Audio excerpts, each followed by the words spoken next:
Դե ինչ, ես այսօր ձեզ անակնկալ եմ խոստացել և մենք ունենք անակնկալ հյուր այսօր մեզ մի շատ գեղեցիկ, շատ հաջողակ կին է միացել, որի հետ մենք համագործակցում ենք արդեն շուտով 7-8 տարի, իմ հավատը չի գալիս, դիմավորեք Գայանե Հակոբյան, տնօրեն Faberlic Online Business նախագծում, ողջույն սիրելի Գայանե, շնորհակալություն, հրաշալի, որ ձեզ տեսանք, արդեն ավելի ուրախ դառանք, բոլորի նախտիկներ ջան, շատ հաճելի է տեսնել ունենք այսօր, այո, այստեղ են իմ բոլոր կարելի ասել նոր պարտնյորները, ոնց որ բոլորը եկել են երկու հոգի պետք է զապիսը նայեն հանդիպման, ես շատ եմ ափսոսում օրինակ ստեղ չեն, որ քեզ մի քանի հարց տային, դե ինչ սիրելիներ, այսօր սովորական հանդիպում չի, այսօր նաև դուք ունեք առիթ ծանոթանալու Գայանե Հակոբյանի հետ, Չարեն Ցավանից, Faberlic Online-ի շատ հաջողակ կանանցից մեկը, որի հետ համագործակցելը իմ համար եղել է մեծ օրհնություն և համաձայն եք չէ, արդեն դուք սաղդ գիտեք, որ լավ գործընկեր ունենալը գործի կեսն է բիզնեսում, լավ գործընկերուհի ունենալը գործի կեսն է բիզնեսում և լավ մարդ և շատ հաջողակ կին և հաջողակ մայր Գայանե Հակոբյան։ Դիմավորեք Գայանեին, Գայանե ջան խոսքը մի քիչ քեզ տամ, որ խնդրեմ պատմեք ոնց եք եկել բիզնես, ինչից եք սկսել, ինչպես եք հանդիպել Faberlic Online-ին և այլն։ Շնորհակալություն Քնար ջան խոսքերի համար, ինչպես ներկայացրեցիր ինձ, ես ուղղակի այդ խոսքերից, այդ բառերից շատ շոյված եմ, բայց ասեմ, որ ամենամեծ օրհնությունը դա այն է, որ ես հանդիպել եմ քեզ, քո նման նաստավնիկի, ով ոչ մի րոպե իմ ձեռքը բաց չի թողել, ամենադժվար պահերին միշտ իմ կողքին է եղել, որովհետև ոնց որ կյանքում մայրը իր զավակի կողքին լինում, այս բիզնեսում էլ նաստավնիկը իր լիդերի կողքին է լինում, դու այդ մարդն ես էլ ով իմ ձեռքը երբեք բաց չի թողել։ Ու ես շնորհակալ եմ Աստծուն, որ ունեմ քեզ, քո նման գործընկեր, ավագ գործընկեր, ով միշտ իր խորհուրդներով ինձ հետ է ու այստեղ գտնվող յուրաքանչյուրի բախտը բերել է, որ քո թիմից է Քնար ջան, որ ունեն քեզ նման նաստավնիկ։ Ես ուրախ եմ, որ այսօր ձեզ հյուրընկալել եմ, եկել եմ ձեզ հետ կիսվելու իմ փորձից, իմ անցած ճանապարհից, աղջիկներ ջան։ Ես 41 տարեկան կլինեմ շուտով, 3 երեխաների մայրիկ եմ, մասնագիտությամբ մանկավարժ եմ, իմ մասնագիտությամբ շատ կարճ ժամանակահատված եմ աշխատել, բայց հասկացել եմ մի կարևոր բան, որ ես ծնված չեմ ինչ որտեղ աշխատելու համար, ես ծնվել եմ արարելու համար, ստեղծագործելու համար, արարելու համար, ես լինեմ ինքս իմ ղեկավարը, դա եղել է իմ մանկուց իմ մեջ, այդ չգիտեմ երևի թե ավելի շատ հոգեբանական տրամադրվածություն է եղել, ու օրհնում եմ այն օրը, երբ որ մի օր պատահական ինձ հրավիրեցին Faberlic ընկերություն, ճիշտ է, ես առաջինը արձագանքը որպես այդպիսին մերժել եմ, մտածելով դե որ Faberlic-ա, ուրեմն պետք է անպայման ապրանք վաճառեմ ու անմիջապես եկավ իմ ծանոթներից մեկը իմ աչքի առաջ, ով ոչ լավագույն կերպարն էր այդ պահին իմ աչքերում, որովհետև ես միշտ երբ որ իրան տեսնում էի, տենց յուղոտ մազերով, ոչ մաքուր շորերով, բան կատալոգը թևի տակ ման էր գալիս ու առաջարկում էր ապրանքներ, որ ասում էին Faberlic, ես միշտ իրան էի պատկերացնում, որովհետև ասոցացնում է այդ Faberlic անունը վաճառքի հետ։ Ինչը ցավոք սրտի մինչև օրս շատ-շատերի մոտ կա այդ կարծրատիպը, որ մտածում են, որ Faberlic-ը ուրեմն այդպես է։ Դե մերժելուց հետո իմ այն հովանավոր, ով ինձ հրավիրեց այս բիզնես, անունը Լիլիթ էր, ինքը շատ ավելի հմուտ գտնվեց, խելացի գտնվեց, ճիշտ բացատրեց, ճիշտ ինֆորմացիա տվեց, հնարավորությունների մասին խոսեց, թե ինչքան գումար կարելի է վաստակել ու երբ որ ինքը խոսեց արդեն մեծ գումարների մասին, ես այլևս էլ ոչինչ չէի ուզում լսել, որովհետև ինձ հենց այդ գումարներն էր անհրաժեշտ ու ես ունեի այդ գումարի կարիքը։ Ինչու՞, որովհետև ունեի 3 դպրոցական երեխա, ծանր բեռնված ընտանիք, պարտքեր, վարկեր եւ այլն, ու ինձ պետք էր անհապաղ աշխատանք, որպեսզի ես կարողանամ ամուսնուս օգտակար լինեմ, ինչ որ հարցում նեցուկ լինեմ, կարողանանք մենք մեր երեխեքի ապագան լավ ստեղծել։ Ստացա առաջարկը եւ ընդունեցի ու սկսեցի աշխատել։ Աշխատեցի որոշ ժամանակ ու մտածեցի ես այնքան սուպեր նաստավնիկ եմ, որ կարամ մեկ ուրիշ տեղ էլ աշխատեմ, համատեղեմ Ֆաբերնիկի հետ ու համատեղելու ակնկալիքով մտա մեկ այլ տեղ աշխատելու ու կորցրեցի իմ թիմը։ Իմ կյանքի ամենավատագույն որոշումներից մեկը 600 բալանոց թիմը զրոյացավ։ Հետո մի գեղեցիկ օր զանգահարեց ինձ Քնարիկ Խաչատրյանը եւ շատ սիրուն on-line ապտակներ հասցրեց ինձ, ասենց սառը ցնցող, ասեց չեմ հասկանում դու ուզում ես ամբողջ կյանքդ ուրիշի ձեռքի տակ աշխատես, դու դրա համար ես ծնվել, սթափեցնող խոսքեր, որը փոխեց իմ ամբողջ կյանքը իրականում, դուրս եկա աշխատանքից ու զանգեցի Քնարիկին, մշակեցինք պլան իրար հետ եւ սկսեցի աշխատել։ Չանցած ուղիղ 4 ամիս ես կարողացա բացել տնօրենի ստատուս։ Ինձ անհրաժեշտ էր ընդամենը 4 ամիս, օգոստոսից սկսել եմ աշխատել, նոյեմբերի վերջ արդեն ես բացել էի տնօրենի ստատուսը, ու ինչ տվեց ինձ տնօրենի ստատուսը, տվեց 500,000 դրամ կանխիկացում, միանգամից սենց, որը որ շատ նպատակներ իրականացրեցի ու այդ ժամանակահատվածում մասնակցում էի ակցիայի, որտեղ ֆիրման հատուկ ակցիա էր դրել իր պայմաններով, եթե կատարես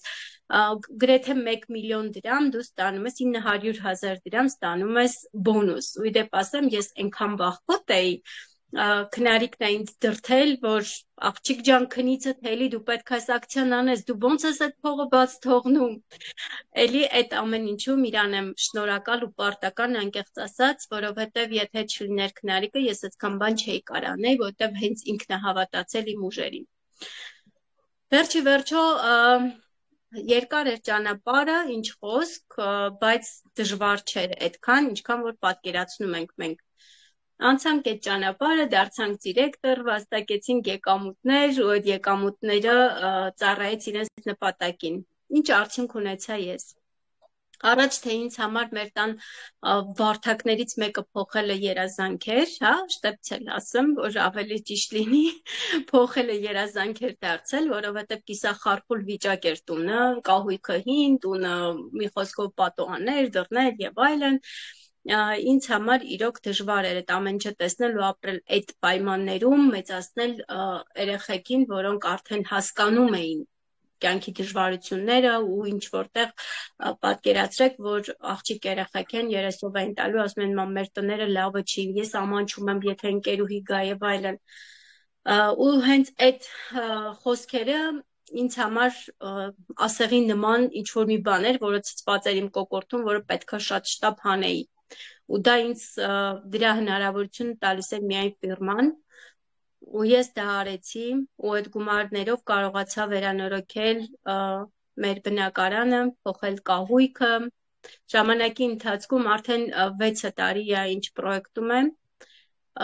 համագործակցում եմ մեր հրաշալի ընկերության հետ, իմ Քնարիկի հետ ու կարողացել եմ մեր նախագծի, մեր ֆիրմայի տված հնարավորությունների շնորհիվ շատ նպատակներ իրականացնել։ Բացի եմ, որ վերանորոգել ենք տունը, կահույք ենք փոխել եւ այլն, ես ու ամուսինս մեր համատեղ աշխատանքի շնորհիվ կարողացել ենք գնել ավտոմեքենա, հողատարածք, որի վրա շինություն ենք անում, 3,800,000 դրամ վարկ ունեինք ու այդ վարկերից պրծանք, սենց ասած, որ ես չէի էլ պատկերացնում, որ կգա մի օր, որ ես հանգիստ գլուխս կդնեմ բարձին ու կքնեմ, որովհետև այդ պարտքերի ձեռքը, այդ վարկի ձեռքը ես ուղղակի շնչահեղձ էի լինում։ Բայց փառք Տիրոջը, ամեն բառիս մեջ ասում եմ փառք Տիրոջը, որ կա սենց աշխատանք, որ իրոք դու տանը նստած կարաս այդքան բանը անես ու օգտակար լինես քո ընտանիքին, քո երեխաներին, այսօր ես ուսանող եմ պահում, ուսանողի վճար եմ տալիս, ինչը այս պայմաններում Հայաստանում այդքան էլ հեշտ բան չի։ Այն օրը քնարիկի հետ ենք խոսում, ասում եմ քնար ջան, ամուսինս չի աշխատում արդեն 4 ամիս է, իրենց գործարանը փակվել է, մնացել է գործասուրկ, ամբողջ ընտանիքը, այսպես ասած հոգսը իմ ուսերին է, բայց փառք Աստծո չենք դժգոհում, կարողանում ենք այդ ամեն ինչի տակից դուրս գանք, որովհետև այս միակ հնարավորությունն է, որտեղ դու կարաս կառավարես քո եկամուտների չափը, աշխատի շատ, վաստակի շատ, ինչ ա եղել որ ուղղակի պետքա անես այս ամեն ինչը, հասկանաս, դնես նպատակ ու գնաս առաջ, նպատակները շատ են, քնար ջան, առաջիկայի համար էլի ունենք նպատակներ, գնում ենք այդ նպատակների ուղղությամբ, ունենք սենց հիանալի ընկերություն, ոնց կարանք այս հնարավորությունները չօգտագործենք։ Հրաշալի է Գայանե ջան, շատ ուրախ եմ, ուրախ չեմ, որ ամուսինդ գործազուրկ կա, շատ հեչ ուրախ չեմ, բայց կյանքում ամեն ինչ պատահում է։ Աստված դուռը բացում է։ Պատկերացնենք, որ եթե այս աշխատանքը չլիներ, ինչ պետքա լիներ։ Հա, չենք ուզում էլ դա պատկերացնենք, եթե էլ արդեն վաղուց չենք պատկերացնում տենց բաներ։ Ես լսելով Գայանեին հասկացա մի բան, որ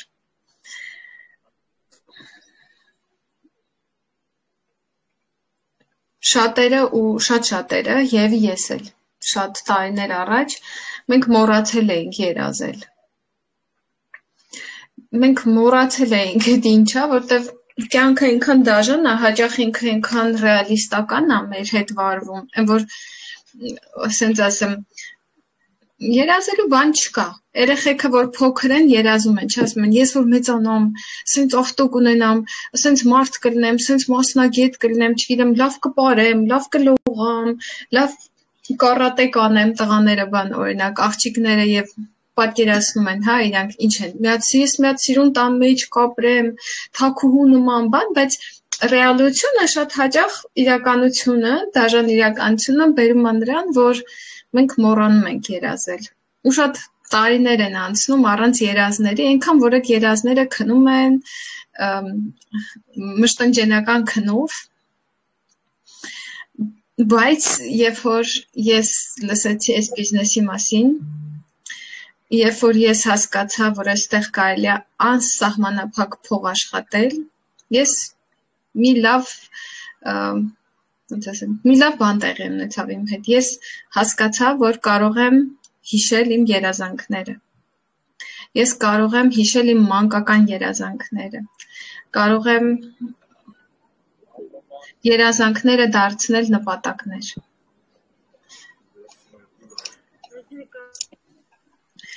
Եվ այդ նպատակները կոնկրետավորել եւ դրանց հասնել։ Եկեք մի հատ սենց բան անենք հենց հիմա բոլորով, բոլորի համար, եկեք մի պահ, կապ չունի դուք երբ եք վերջին անգամ երազել, եկեք հիշենք, ինչ երազանքներ ենք մենք ունեցել փոքր տարիքից, պատկերացնենք, որ մենք հիմա արդեն շատ հարուստ ենք, փողի խնդիր չունենք, իրոք, ինչքան փող պետք է ունենք երեխեք ջան, երազելը ջրի է, ես մի ընկերուհի ունեմ, մի անգամ ինձ ասեց քնարիկ երազելը ջրի է, եթե մարդը դադարում է երազել, ինքը դադարում է ապրել, որտեղ մարդուն իրան շարժող ուժը կյանքում իր երազանքներն են, այդքան նույնիսկ նպատակները չգիտեք, ինչքան հենց երազանքները, ու այնքան կարևոր է, որ դրանք մարդու մեջ լինեն, ես իմ երեխաներին սովորացնում եմ երազել, ես որ ասում եմ բարի գիշեր սիրելիս, ասում դե մի հատ սիրուն երազի մասին երազի, մի հատ պուպուշ բան երազի ու քնի բալես, ինչ կարաս երազի, հա, եւ հիմա ձեզ եմ ուզում հարց տալ, ճիշտ է, հնարավոր է կյանքը շատ էլ դաժան ա եղել, շատ էլ սահմանափակ ա եղել, շատ էլ իր պայմանները ձեզ թելադրել է, բայց եկեք մի պահ պատկերացնենք, որ եթե փողերը խնդիր չլինեին, այսինքն դուք անսահմանափակ փողեր ունենայիք, որտեղ դուք կճամփորդեիք, որ երկրներում դուք կցանկանայիք լինել։ Եթե փողերը խնդիր չլինեին, ինչպիսի գործունեությամբ դուք կուզենայիք զբաղվել։ Օրինակ, որը կլիներ ձեր հոբին, միգուցե դուք կգնայիք Պարի, Լողի, կսկսեիք ասեղնագործել, շուղերով գործել, կամ միգուցե ավելի շատ ժամանակ հատկացնել ձեր երեխաների հետ։ Եթե փողը խնդիր չլիներ, դուք որտեղ կապրեիք, որ երկրում դուք կապրեիք, ինչպիսին կլիներ ձեր բնակարանը, ձեր ավտոմեքենան, ձեր հարազատները։ Եթե փողը խնդիր չլիներ, դուք ինչպես կլիներ ձեր ու ձեր հարազատների առողջական վիճակը։ Արդյոք դուք կգնայիք պրոֆիլակտիկ ստուգումների տարին 2 անգամ կամ գոնե 1 անգամ։ Ինչ կնվիրեիք դուք ձեր մայրիկին, քույրիկին, ամուսնուն, երեխային, ամանորին, ծննդյան տոներին, եթե փողը ձեր համար խնդիր չլիներ, անսահմանափակ լիներ։ Հիմա այս ամեն ինչ եկեք պատկերացնենք եւ այսօրվա բիզնեսի պրեզենտացիայից հետո փորձելու ենք հասկանալ, արդյոք դա ձեր նպատակը, ձեր երազանքը կարելի է իրականացնել ցանցային մարքեթինգի շնորհիվ, բայց ինձ խոստացեք, որ դուք դա կանեք, կմտածեք։ Եթե կան ձեր մեջ չկոմպլեքսավորված մարդիկ եւ ովքեր որ ցանկանում են կիսվեն իրենց երազանքներով, ես շատ շնորհակալ կլինեմ, որ դուք չաթում կիսվեք, չաթում գրեք։ Ինչի մասին եք դուք երազում։ Աղջիկներ, հիշեք, որ երազանքները ձրի են։ Իրանց համար փող պետք չի, բայց երազանքին հասնելու համար պետք է էներգիա եւ հնարավորություն։ Մի հատ ասենք բիզնես, մի հատ ինչ-որ կյանքում շանս, չէ՞։ Եվ որպեսզի այդ երազանքները նաեւ իրականանան, հարկավոր է իրանց տեր կանգնել։ 1, իրենց գրել, 2, այսինքն գրել, sense ֆիզիկապես գրել, քո երազանքը գրել։ Ես լավ հիշում եմ, Գայ, ուրեմն մեր տունը միջև մեր դրանից հետո մենք արդեն 2 տուն ենք փոխել։ Այսի իմ 101 երազանքներն ու նպատակներն են, նայ, այսպես։ Այո, հրաշալի է։ Եկեք պատկերացնենք, թող մյուսները չաթում գրեն, երեխեք զուտ գրեք, որ ֆիքսեք, որ դուք ունեք գոնե 5 հատ երազանք։ Այ գոնե 5 հատ երազանք։ Մամայիս ես կառնեի օրինակ ոսկե ականջողի։ Կստացի, ես որ ուսանող էի, երազում էի, որ հենց աշխատեմ մայրիկիս ոսկե մատանի եմ առնելու։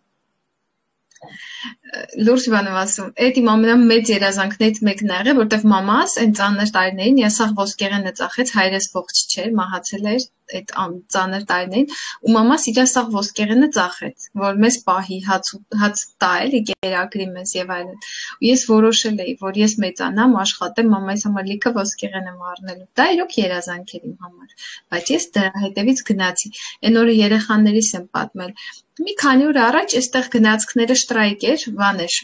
գնացքները բոյկոտ էին անում, դրա համար ես երեք չեկա հանդիպման, որտեվ դուրս էի կետնից ու չէի կարում տուն վերադառնալ։ Գնացքները չէին աշխատում, բանը բոյկոտ են անում, մի խոսքով։ Եվ երեխաներս չեն ուզում դպրոց պետք է գնան, պետք է մի քիչ շատ քայլեն, պետքա դժվար է արդեն դպրոց հասնելու ճանապարհը, որտեվ գնացքները չեն աշխատում։ Իրանց բացատրում եմ, ասում եմ ժամանակ կար 90-ական թվականներին, որ ես Դավիթ Հաշենից գյուղատնտեսական համալսարան ոտքով էի գնում պարապմունքի, որ պարապե ինստիտուտ ընդունվեի։ Պատկերացնում եք, դա քանի կիլոմետր է ոտքով ես գնում էի, ոտքով գալիս էի, ու կապ չուներ ամառեր, կապ չուներ ձմեռեր։ Ինչու որտեվ ես ունեի երազանք, մամայիս առնել ոսկե մատանի, դրա համար ես պիտի կրթություն ստանայի։ Դրա համար այտենց հասկանում եք նպատակը, երազանքը ինքը դա է, ինքը մարդուն ուժ է տալի, որ ինքը կարա Դավթաշենից կենտրոն ոտով գնա պարապմունքի։ Եվ դրա համար պիտի այդ երազանքը լինի, գոյություն ունենա, ձեր սիրտը տաքացնի, ձեզ կյանքի իմաստ տա։ Դրա համար գրեք չաթում։ Եվ այսօր մենք կփորձենք հասկանալ։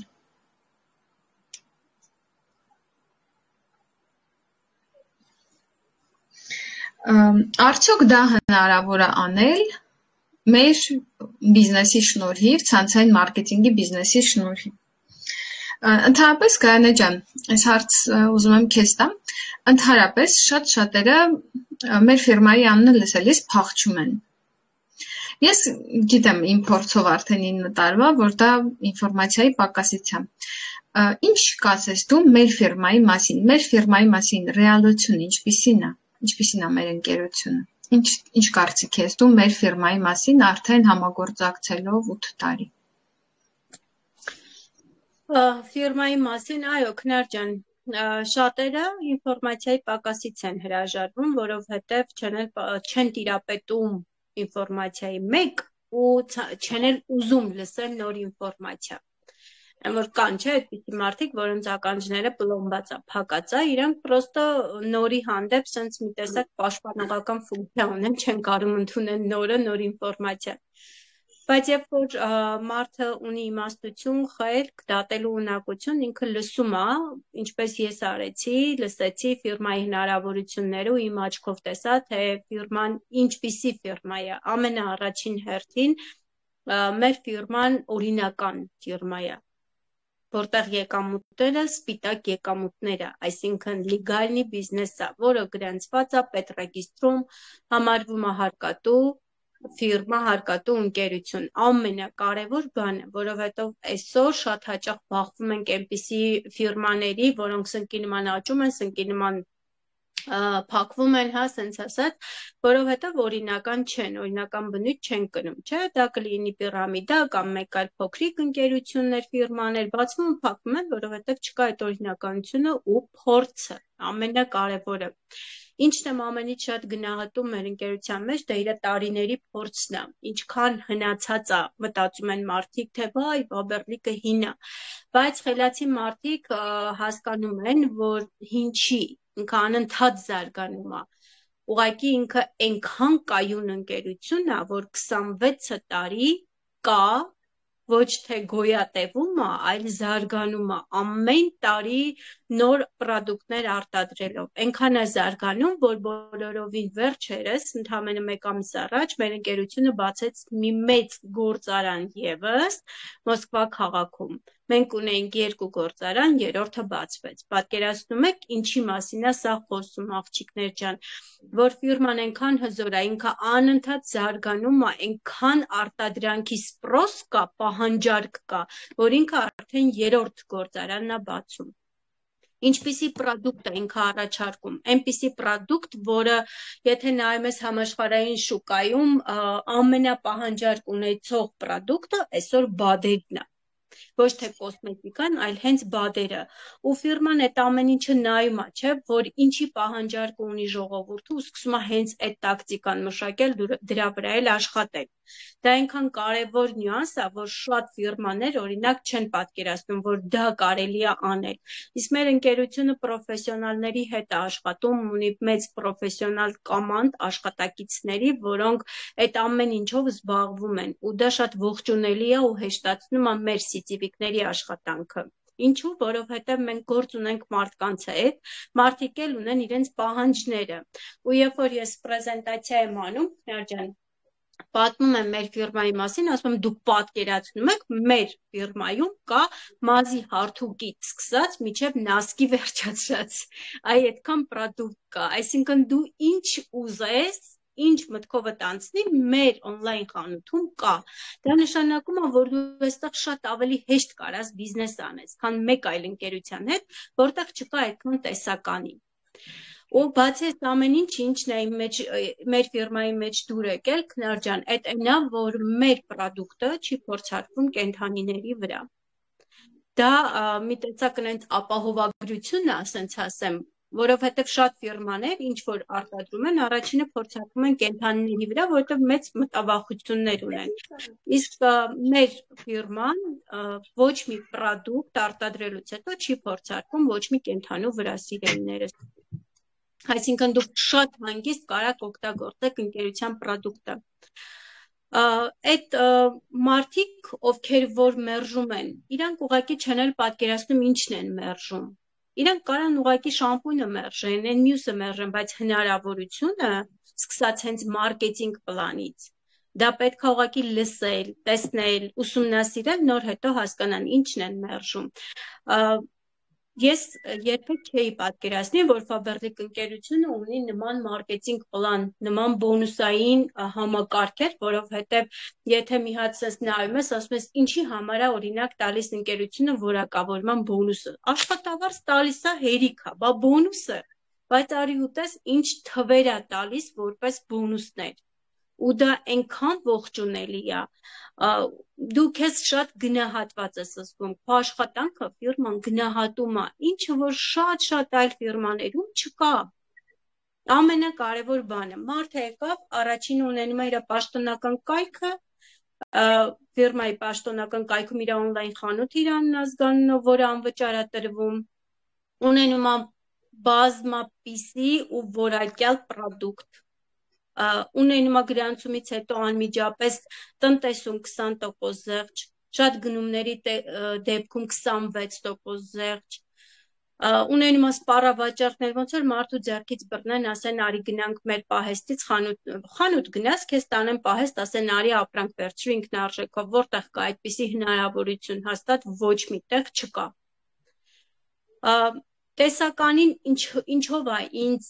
տեսականին, այսպես ասեմ, օգնում, որովհետև մենք չունենք ընդամենը մի տեսակի շամպույն կամ մի տեսակի բալզամ, մենք ունենք հարյուրավոր շամպույններ ու բալզամներ, որը դու մարդուն շատ հանգիստ կարաս առաջարկես։ Եթե սա դուրը չի գալի, խնդրեմ, գնա այն մյուսը նայի, այն որ ասում ես ստենդի վրա սաղ դրած է, գնա հատիկ նայի, որ գնին ուզում ես, տեն էլ վերցրու։ Դու առաջարկելու բան ունես, ու սա ճանապարհ է հարթում, որ դու կարողանաս քո բիզնեսը զարգացնես։ Եթե զուգահեռներ անցկացնենք, Քնար ջան, մեկ այլ ֆիրմաների հետ, ես շատ ֆիրմաներ տենց աչքի տակով նայել եմ, ուսումնասիրել եմ շուկան եւ այլն։ Մի ժամանակ կար ընկերություն, որը թեյի եւ սուրճի բիզնես էր անում, ու թեյի ու սուրճով ուզում էին ցանցային բիզնես անեին։ Ու մտածում են, որ իրանց ապրանքը դա սուպեր ապրանք է, բայց արի ուտես իրանք չկարողացան գոյատևեն շուկայում, որովհետև իրանք առաջարկելու բան չունեին, բացի թեյից եւ սուրճից։ Իսկ մենք տեսեք ինչքան պրոդուկտ ունենք, որով կարանք շատ մեծ թիմ ստեղծենք, սպառողական թիմ ստեղծենք ու մեծ եկամուտների հասնենք։ Կարևորը այստեղ ամենաառաջին հերթին մեր օգտվելու փաստն է։ Ամենաառաջին հերթին, երբ որ մենք ինքներս դառնանք առաջին սպառողը մեր խանութի, մինչև մենք չօգտագործենք, մինչև մենք չդառնանք քայլող գովազդ, որպես այդպեսին։ Ես այսօր ասում եմ, գնացել եմ խանութի աշխատողն ասում է, դեմքդ մի տեսակ այնց պայծառացել է, ի՞նչ է կատարվում քո հետ, ասում եմ, ես խմում եմ հիմա քուրքումին, ասում է, «Էդ ի՞նչ է», ասես զարմացած։ Ասում այ որ դու էլ խմես, դու էլ կիմանաս ինչ է, այո, հենց այդտեղ խմում եմ։ Ասում եմ, ինքը իմ ամբողջ օրգանիզմը սենց մի ուրիշ ձևի է առողջացրել, մարսողությունը, մյուսը, այդ ամեն ինչը վերարտադրվում է մաշկիդ վրա։ Ասում եմ, մենք այդտեղ հրաշք պրոդուկտներ ունենք, ինչի մասին, որ մարդիկ вообще գաղափար չունեն, բայց դու պետք է առաջինը օգտագործես, որ պատմես մարդկանց դրա մասին։ Այս ֆիրմայում ու առհասարակ մեր աշխատանքում ես ունեմ երկու եռանկյունի, որը միշտ աղջիկներին ասում եմ, աղջիկներ, մենք ունենք 3 կարևոր գործողություններ, բայց երկու եռանկյունիով սենց ասեմ, հա։ Առաջինը դա գնել պրոդուկտը, ճանաչել, սիրել, գնել պրոդուկտը, սովորել այն ինչ տալիս են նաստավնիկները եւ հրավիրել մարդկանց։ Այսինքն հրավիրես նոր օգտվողների, նոր, այսպես ասած, սպառողների։ Երկրորդ եռանկյունին ես անվանում եմ հետևյալ կերպ՝ recruiting գրանցում պատվեր։ Recruiting գրանցում պատվեր, նույնի կրկնությունն է։ Եռանկյունին ոնց էլ գնաս, անկյունները փակ է, դու նույն գործողությունն ես անում։ Ու ախր հենց այդ գործողությունների շնորհիվ է, որ այսօր ես կամ ֆիրմայում որպես դիրեկտոր, որ Քնարը կա որպես բրիլիանտովի դիրեկտոր, պարզապես այդ նույն գործողություններն ենք անում։ Ճիշտ է։ Այդ գործողությունները անելու ընթացքում մենք հանդիպում ենք շատ մերժումների, շատ մերժումների։ Ես որ հիշում եմ նորեկ ժամանակ ինչքան մերժումներ եմ ունեցել, ես մեկ-մեկ ծիծաղում եմ իմ վրա, ասում եմ լավ էլի Գայանջան, ամոչեր, ինչի համար էիր դուխդ գցել նստել էիր, ինչ որ մեկը էկրանից եկող քեզ ասում էր, աղջիկ ջան, էդի չես առաջարկում, չեմ ուզում, կամ ինչ տեսակի մերժումի ասես հանդիպել ենք։ Բայց մի օր շատ լավ հիշում եմ ու ամեն անգամ ես այդ նույն բանը ասում եմ։ Մի օր, երբ որ զանգեցի Քնարիկին, ընդամենը 100 բալեր չկա, 70 բալ է, ինչ է, այտենց խորհրդատու էլ չկա, շատ նեղված, շատ անտրամադիր ասացի Քնարիկ, ես դուրս եմ գալի այս աշխատանքից, ես չեմ ուզում, որովհետև բոլորը գրանցված են, իսկ մնացածը մերժում են ինձ։ Ասաց Գայանե ջան, դու քանի հոգու ես օրվա մեջ հրավիրում, քանի հոգի են քեզ մերժում։ Դե ես ինքս ինձանից շատ դավորնի, ասացի դե օրվա մեջ մի 5 հոգի մերժում ա, էլ ինչքան կարամ ես մարդկանց ասեմ, սկսեց Քնարը ծիծաղել իմ վրա, աղջիկներ ջան, ասաց Գայ ջան, եթե դու ուզում ես տնօրեն դառնաս, դու այդ 5 հոգուն չպետք է առաջարկես, դու այնքան մարդու պետք է առաջարկես, որ դու ունենաս գրանցում օրվա մեջ։ Դու աշխատի հավաքես 1000 հատ ոչ, երբ որ այդ 1000 հատ ոչը դու կունենաս, 1000 մերժումը, դու կդառնաս դիրեկտոր։ Ու սա դարձել աղջիկներ իմ համար կարգախոս։ Ես միշտ իմ թիմում եմ ասում, աղջիկներ, մի կենտրոնացեք ոչերին, թող մերժեն, ոչինչ, իրանք նոր, սենց ասեմ, հա, հնարավորություն են տալիս այոյին ձգտել։ Ու դրանից հետո, երբ որ ինձ մերժում են, ես ասում եմ շնորհակալություն, ապրեք, իմ փորձը շատացավ։ Իմ փորձը շատացավ դրա վրա, որովհետև ես ավելի հստակեցրեցի իմ բիզնես պրեզենտացիան, կարողացա իմունիտետ ձեռք բերել ոչերի հանդեպ, ոչը մերժում է ինքը իրեն, ինձ չի մերժում հաստատ, մերժում է իր հնարավորությունը, իր լավ ապրելու հնարավորությունը, լավ գումար վաստակելու հնարավորությունը, միևնույն է ես կգտնեմ իմ պարտնյորին, ու այստեղ մարդաքանակի խնդիր չկա։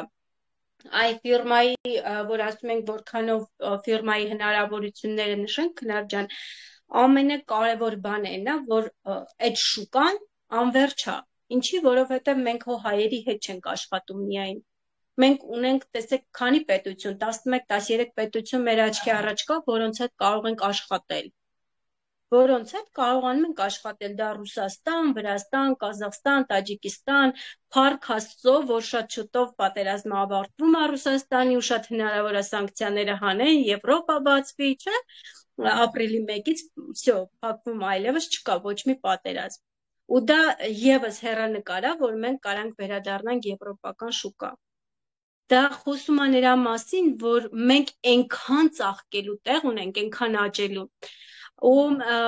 երբ որ մենք գնացինք Մոսկվա Քնար, ու ես տեսնում էի Ֆաբերլիկի դեմքերին, ասենց շողշողուն դեմքերով հելնում եմ, բեմ ստատուսներն են շնորհավորում, չեկերն են վերցնում, մի հատ էդի ուրիշ աուրա է, երբ որ հայտարարում են մարդկանց, համեցեք բեմ, եկեք եւ այլն շնորհավորանքներ, բան։ Սենց ինքս ինձ նստած մտածում եմ, ասում մի րոպե, ես հլը չեմ աշխատել, ես հլը այդքան բան չեմ արել, այնքան տեղ կա աշխատելու, այնքան բան ունենք անելու, ուղղակի մենք դեռ այդ ձևով չենք աշխատում, ոնց որ օրինակ աշխատում են կազախները, տաջիկները, հա, ռուսները նույնիսկ, բելարուսները, իրանք ամբողջ հոգով են աշխատում, ամբողջ սրտով մի ուրիշ ձևի են կպած այս աշխատանքին։ Մենք մի տեսակ ոնց որ թերահավատություն կա, ինչ կա, չեմ հասկանում, մեր հայերի մեջ այտենց ինչ-որ բան կա, բայց անկեղծ ասեմ, պետք է այս բիզնեսը սրտով անես, հավատաս, որ այստեղ շատ փող կա ու դու դրան կարաս հասնես, որովհետև այն հաստողները մեզանից ոչինչով լավը չեն, բացարձակ։ Ու այդ բեմին դուք էլ կարաք որպես բրիլիանտի դիրեկտոր կանգնեք, որպես Ռուբին կանգնեք, ու մենք բոլորս կարանք դա անենք, որովհետև ֆիրման սենց հնարավորություն է տվել։ Իսկ մերժումները դա նորմալ երևույթ է։ Ես միշտ աղջիկներին ասում եմ, աղջիկներ, եթե դուք ունենաք քարից սարքած խանութ, հա, սովորական խանութ, լավ, վերցնենք կոշիկի խանութ, ու ձեր խանութ օրվա մեջ մտնի 15 հաճախորդ, միթե 15-ն էլ ձեզանից գնելու է կոշիկ։ Բնականաբար ոչ, չէ, դա ստատիստիկա է։ Ինչպես բոլոր բիզնեսները, նույն ցանցային մարքեթինգի բիզնեսում ստատիստիկա գոյություն ունի։ Քեզ 100 հոգու դուք առաջարկես, 100-ից 10 հոգին քեզ քո առաջարկը կընդունի, դա նորմալ է։ Ուղղակի պետքա հասկանալ եւ ընդունել այդ ամեն ինչը, ոչերին տենց շատ տրագեդիկ ձևով չտրամադրվել ու չընդունել։ Դա ավելացնում է ձեր աշխատանքային փորձը։ Այսպես քնար ջան։ Ապրես շատ կանե ջան, այո, ոչերը մերժումները սկզբից է դժվար հոգեբանորեն սկսնակների համար, որ երբ որ դու մի լավ բանով ոգևորված ես, ոգեշնչված ես, քեզ թվում է թե քո բոլոր հարազատները քեզ պատճառ կանեն, բոլորը քեզ կասեն այո, որտեղ դա տենց հրաշալի բիզնես է, բայց իրականությունը կանում է նրանում, որ մենք պետք է հասկանանք, որ այո, ցանցային բիզնեսով կարող են բոլորը զբաղվել, բայց բոլորը չեն ուզում զբաղվել ցանցային բիզնեսով, եւ դա նաեւ շատ լավ է մեր հասարակության համար, որովհետեւ եթե մեր բոլոր ուսուցիչները թողեն մեր երեխաների դպրոցները ու գային ցանցային բիզնեսով զբաղվել, բա ով պիտի կրթեր մեր երեխաներին։ Այսինքն, իրականում, եթե օրինակ դուք ունենայիք գեղեցկության սրահ եւ ձեզ պետք լիներ վարսավիր, ասենք եթե ես բացեի սալոն կրասատի, ինչ մասնագետ ես պետքա փնտրեի, հոսիջիվիկ չէի փնտրելու էլ վարսավիր, բայց հələ տեսեք քանի հոգուց քանիսն է վարսավիր։ 10 հոգուց 10-ն է վարսավիր է, ոչ, 100 հոգուց քանիսն է վարսավիր, որ ուշադիր նայեք, ձեր ծանոթ 100 հոգու մեջ կա, ասենք 4 վարսավիր, չէ՞, պատկերացրեցիք ինչ եմ ասում։ Եթե օրինակ դուք ունեք 100 ծանոթ, այդ 100 ծանոթից 4-ը վարսավիր է, 4-ը հաշվապահ է, 4-ը խանութում է աշխատում, 4-ը դասատու է, 4-ը, չգիտեմ, գործավար է, 4-ը խանութում է աշխատում, չէ, այսինքն այդ 100 հոգու մեջ բոլորը նույն մասնագիտության մեջ չեն։ Եվ իրոք մի տեսակ մանկական է հնչում, որ այս թեման, բայց սա շատ կարևոր թեմա է, որովհետև շատ-շատերը մտածում են, թե Ֆաբերլիկն է վատը։ Իրականում Ֆաբերլիկը վատը չի, ուղղակի մարդիկ նորմալ է, որ պետք է ընտրեն տարբեր մասնագիտություններ։ Եվ նորմալ է, որ բոլորը չեն գա Ֆաբերլիկ։ Իսկ մենք պետք է որպես խելացի գործարար կանայք այդ հասկանանք, պրոստը հասկանանք, չչարանանք։ Իմ հարազատ քույրը այս բիզնեսում չի, իմ հարսը այս բիզնեսում չի, իմ եղբայրը այս բիզնեսում չի, որտեղ այդ մարդիկ չեն ուզում ցանցային բիզնեսով զբաղվեն, բայց իրանք իմ սիրելի ու հարազատ մարդիկ են, ես իրանց առաջարկել եմ, եթե ուզեն մի օր կգան, եթե չուզեն, ոչ մի խնդիր ես չունեմ, ես կգտնեմ ու գտնում եմ ամեն օր գործընկերներ բիզնեսում, քանի որ ես իմ բիզնեսի մասին ամեն օր պատմում եմ։ Ու շատ նման է մեր բիզնեսը, ասենց հետաքրքիր կանվեյերի է, որ ասենց ներկայացնում ես բիզնեսը, այո ոչ, հաջորդը, ներկայացնում ես բիզնեսը, այո ոչ, հաջորդը, ներկայացնում ես բիզնեսը, այո ոչ, հաջորդը, ներկայացնում ես բիզնեսը, այո ոչ։ Այսինքն անդադ այդ այո ոչի հետ պետք է շփվենք մենք ու գտնենք մեր կադրերին։ Եթե դուք բացեիք կոշիկի խանութ, ասել կայանեի, ձեզ պետք է վաճառող, գանձապահ, ձեր կարծիքով բոլորը վաճառող էին, չէ, դուք կշփվեիք հարյուրավոր մարդկանց հետ, մինչև մի հատ լավ, երկու հատ լավ գործընկեր կգտնեիք, ճիշտ է ձեզ։ Այդպես։ Դες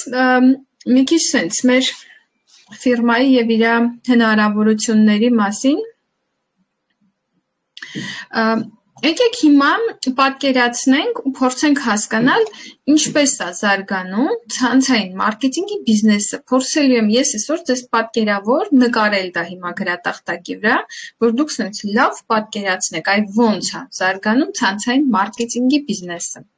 Գանե ջան, որ խնդրեմ մի պահ դուք վիդեոն անջատի, թող ամբողջ էկրանը լինի իմ վիդեոն։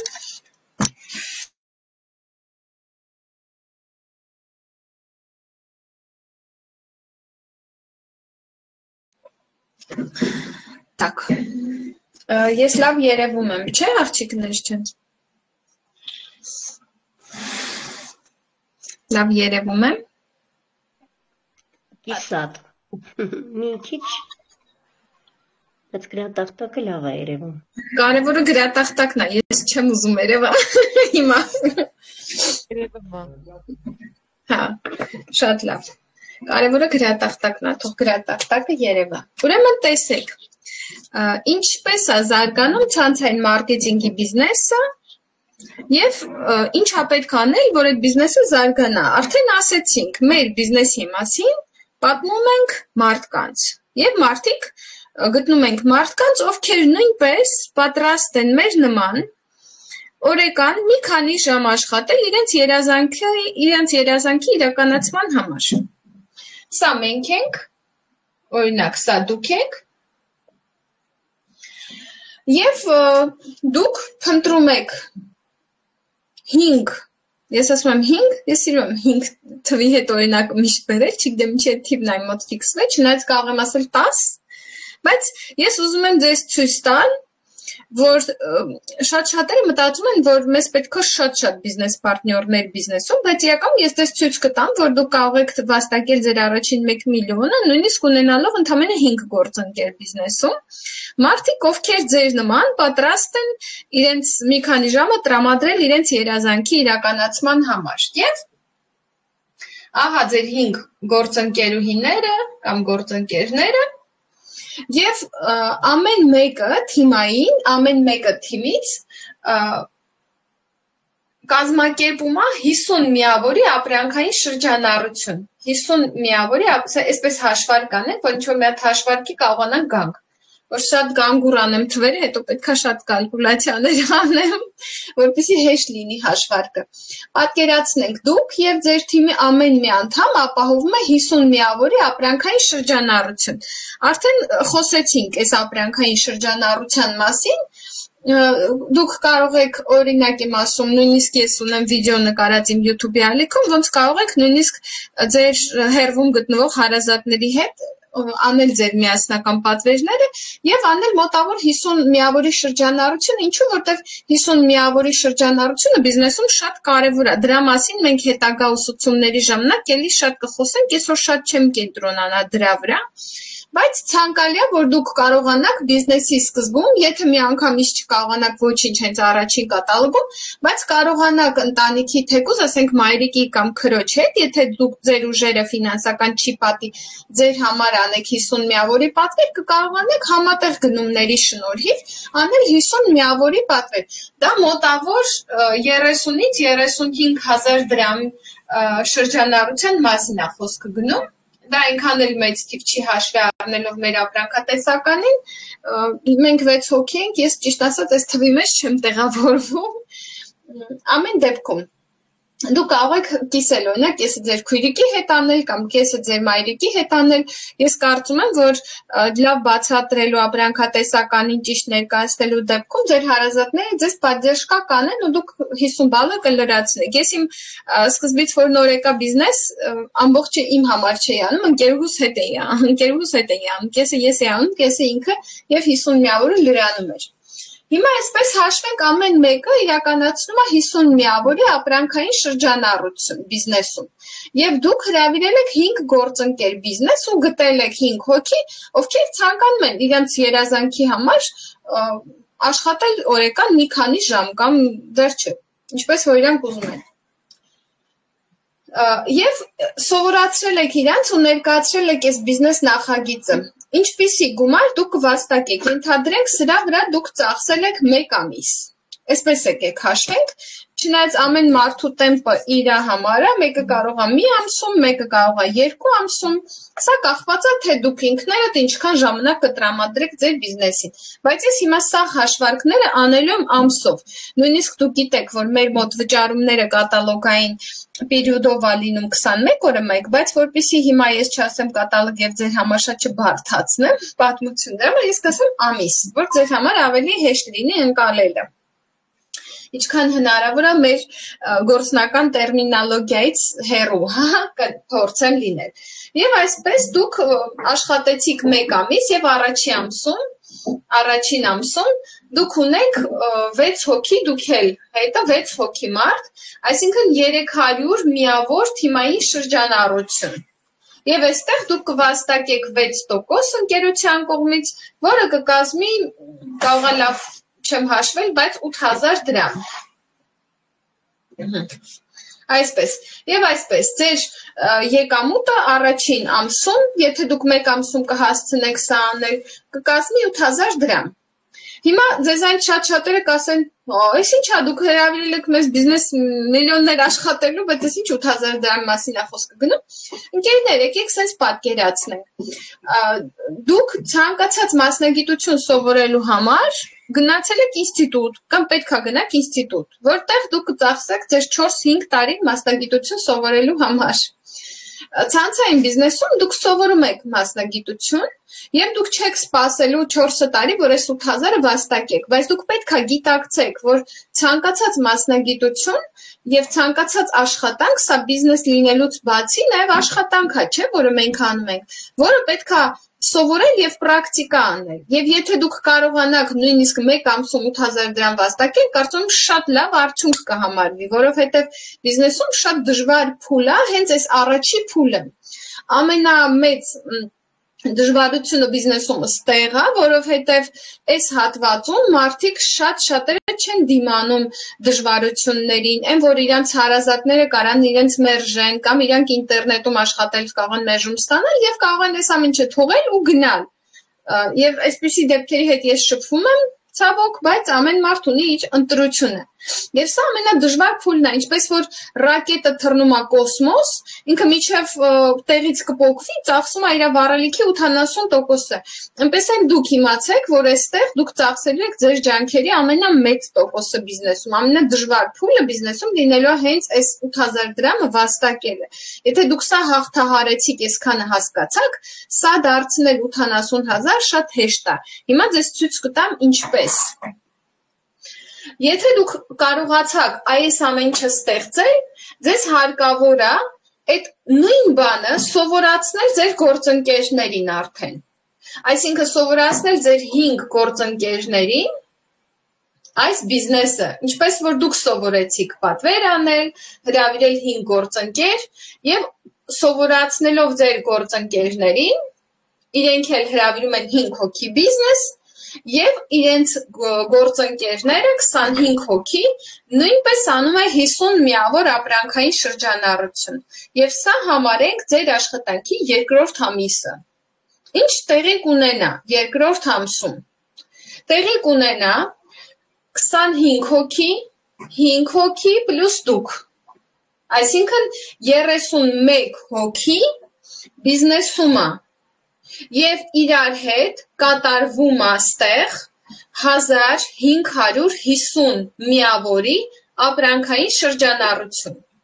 1550 միավորի ապրանքային շրջանառություն։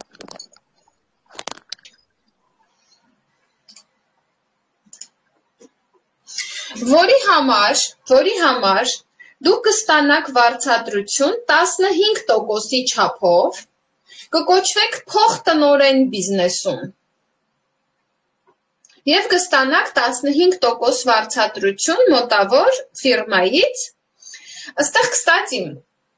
այս վերջերս իմ գործընկերուհուն բան էի բացատրում, ասեց ամուսինս ասել է քեզ կխափեն, ասի արի ես քեզ բացատրեմ, որ քեզ դե ոչ մեկ չի կարա խափի։ Ինչու՞, որտեվ տեսեք ես չասացի 15% ես ձեզ կտամ։ Սա ձեզ կտա ֆիրման, Faberlic ընկերությունը։ Faberlic ընկերությունը պետականորեն գրանցված ընկերությունն է 13 երկրներում եւ գործում է արդեն 26 տարի։ Եվ եթե որևէ մեկին ընկերությունը միավորների համար ըստ տոկոսի չվարձատրեր, այս ընկերությունը վաղուց փակված կլիներ, իրեն պրոստը մարդիկ դատի կտային, ես դատի կտայի, եթե ինձ ֆիրմայի կայքում գրված է մարքեթինգ պլանը, այսինքն այս տոկոսները, որոնց մասին մենք խոսում ենք, ձեր բոլորի կաբինետում մարքեթինգ պլան բաժնում դրված է, հղումը դրված է, դուք կարող եք մտնել ու այս ամեն ինչը կարդալ։ Եվ սա վարձատրում է ընկերությունը, ոչ թե ես։ Այնպես որ ոչ մեկ ստեղ ոչ մեկի չի կարող խաբել։ Եթե դուք պահում եք ֆիրմայի բիզնեսի պայմանները, աշխատում եք, ապա ընկերությունը ձեզ վճարում է։ Եթե ընկերությունը չվճարեր, ոչ այստեղ ես կլինեի, ոչ էլ Գայանեն կլիներ։ Բարձր, այնպես որ ոչ ես եմ ձեզ փող տալու, ոչ էլ Գայանեն, այլ ձեզ վճարելու ընկերությունը, ըստ իր մարքեթինգ պլան։ Եվ այսպես 15% վարձատրություն կկազմի այստեղ։ Այստեղ պետք է կալկուլյատորը բացել։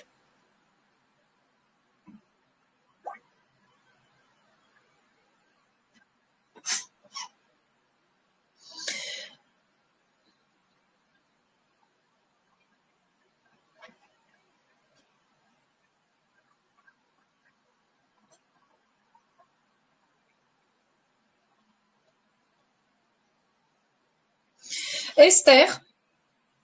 ձեր եկամուտը կկազմի 60,000 դրամ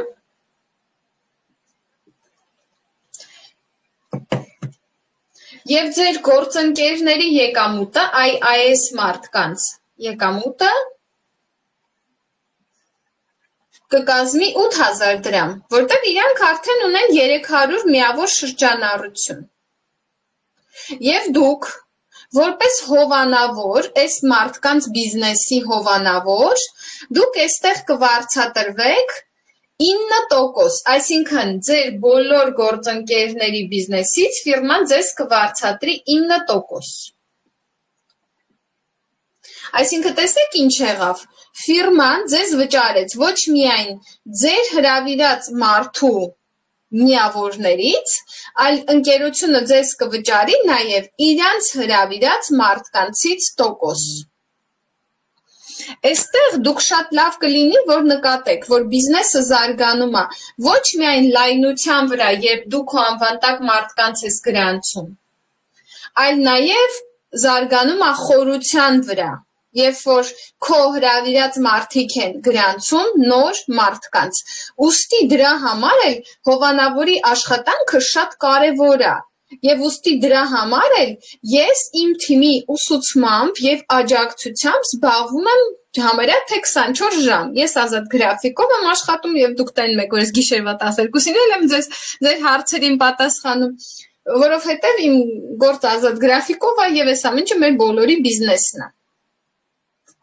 Պատկերացրեցիք, եւ ընկերությունը կվարձատրի ձեզ 9% եւ 6% էլ ձեր գործընկերներին կվարձատրի ապրանքային շրջանառության դիմաց։ Պարզա, հիմա սա երկրորդ ամիսն էր։ Հիմա գնանք երրորդ ամիսը։ Եվ երրորդ ամսում 25 գործընկերները հրավիրում են բիզնես եւս 5 հոգի, ամեն մեկը 5 հոգի։ Քանի հոգի կգա բիզնես։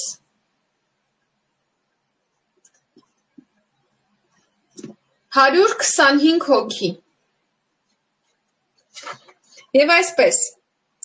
125 գումարած 25 գումարած 5 գումարած դուք 156 հոգի,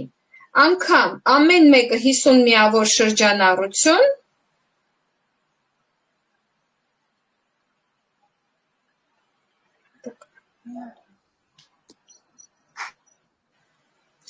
$7,800 միավոր, 7,800 միավոր, և դուք ավագ տնօրեն եք, քանի որ տնօրենի ստատուսը 3,000 միավոր է, ավագ տնօրենինը 5,000 միավոր է, ուստի դուք 7,800 միավոր եք անում թիմային,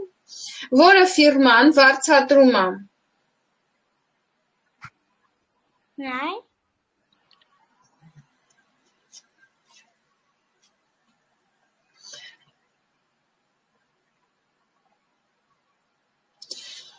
Սենց որպեսի շատ չխորանամ այս ամենի մեջ ու չասեմ հիմա թե ով ինչքան աստեղ վաստակելու,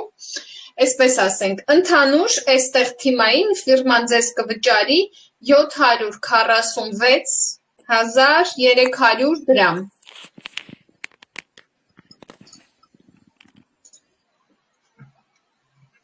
746.300 դրամ։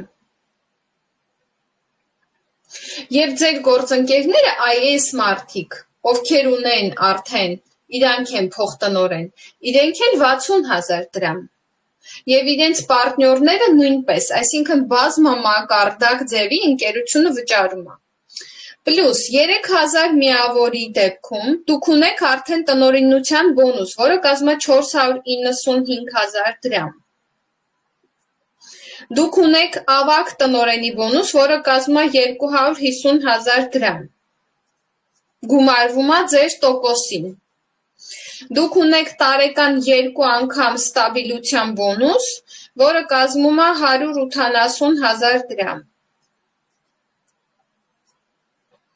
Սրանք են ձեր բոնուսները։ Հիմա բիզնեսը ստեղ չի վերջանում, չէ՞։ 125 հոգին հրավիրում է բիզնես 5 հոգի, այսինքն 625 հոգի։ Ինչքան ապրանքային շրջանառություն է լինում։ 7000, ոյ չէ։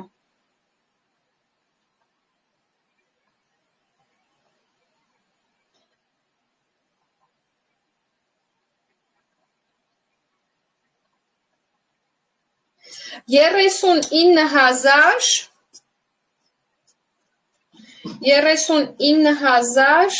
հիսուն միավոր։ Ձեր գործընկերները, ձեր 5 գործընկերները դառնում են տնօրեններ։ Դուք դառնում եք ռուբինե տնօրեն, այսինքն սուտագե տնօրեն։ Սուտագե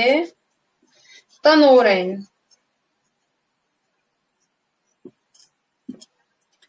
Երբ որ ձեր պարտնյորը դառնում է տնօրեն, դուք բարձրանում եք ռանգով եւ դուք դառնում եք սուտագե տնօրեն։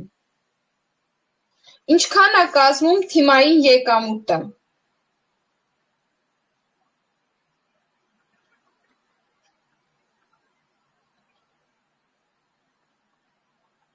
Թիմային եկամուտը կազմում է 3,736,000 դրամ։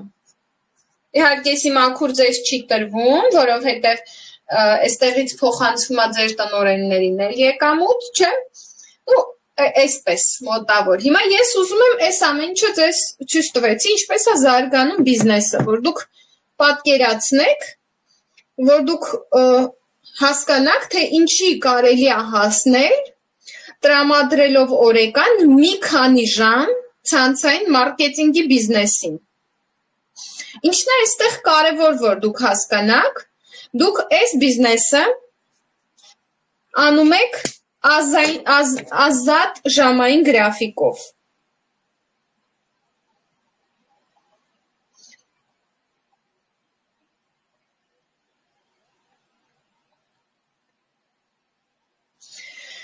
Այս բիզնեսը անում եք ազատ գրաֆիկով, այսինքն դուք եք որոշում, որ ժամին արթնանաք, դուք եք որոշում, որ ժամին քնեք։ Ստեղ դուք հիմա ձեզանից շատերը կհիշեն, թե քանի անգամ են սոված գնացել աշխատանքի, որտեղ նախաճաշելու ժամանակ չեն ունեցել։ Իրանց երեխաներն են սոված գնացել դասի, որտեղ իրանք ժամանակ չեն ունեցել իրանց երեխաների համար կերակուր պատրաստեն։ Դուք եք ընտրում ում հետ աշխատել, ում հետ համագործակցել։ Դուք ստանում եք ճամփորդություններ, սկսած տնօրենի ստատուսից, սկսում եք ճամփորդել ֆիրմայի հետ, օրինակ հիմա մեր թիմը ապրիլ ամսին գնալու է Եգիպտոս, մի մեծ թիմ գնալու է Եգիպտոս հանգստանալու ընկերության հաշվին։ Տնօրենի ստատուսից սկսած սկսում եք ստանալ ճամփորդություններ։ Ինչքան ձեր ռանգը մեծանում է, այնքան ձեր ճամփորդությունը թանկանում է։ Օրինակ, սկսած ոսկե տնօրենից մարդիկ հիմա ստանում են ճամփորդություն Վիետնամ։ Ես ինքս ընկերության հաշվին գնացել եմ Իտալիա, Ինդոնեզիա, Եգիպտոս, այնտեղ մի անգամ Թուրքիա ստացանք չգնացինք։ Մի խոսքով, ել չեմ ասում, ես ինչքան եմ իմ հաշվին ճամփորդել, որտեղ սենց փողեր աշխատող մարդիկ ինձ թվում է կարաք պատկերացնեք, թե ինչքան կարա ճամփորդի։ Դուք ստանում եք մարդկանց օգնելու եւ իրանց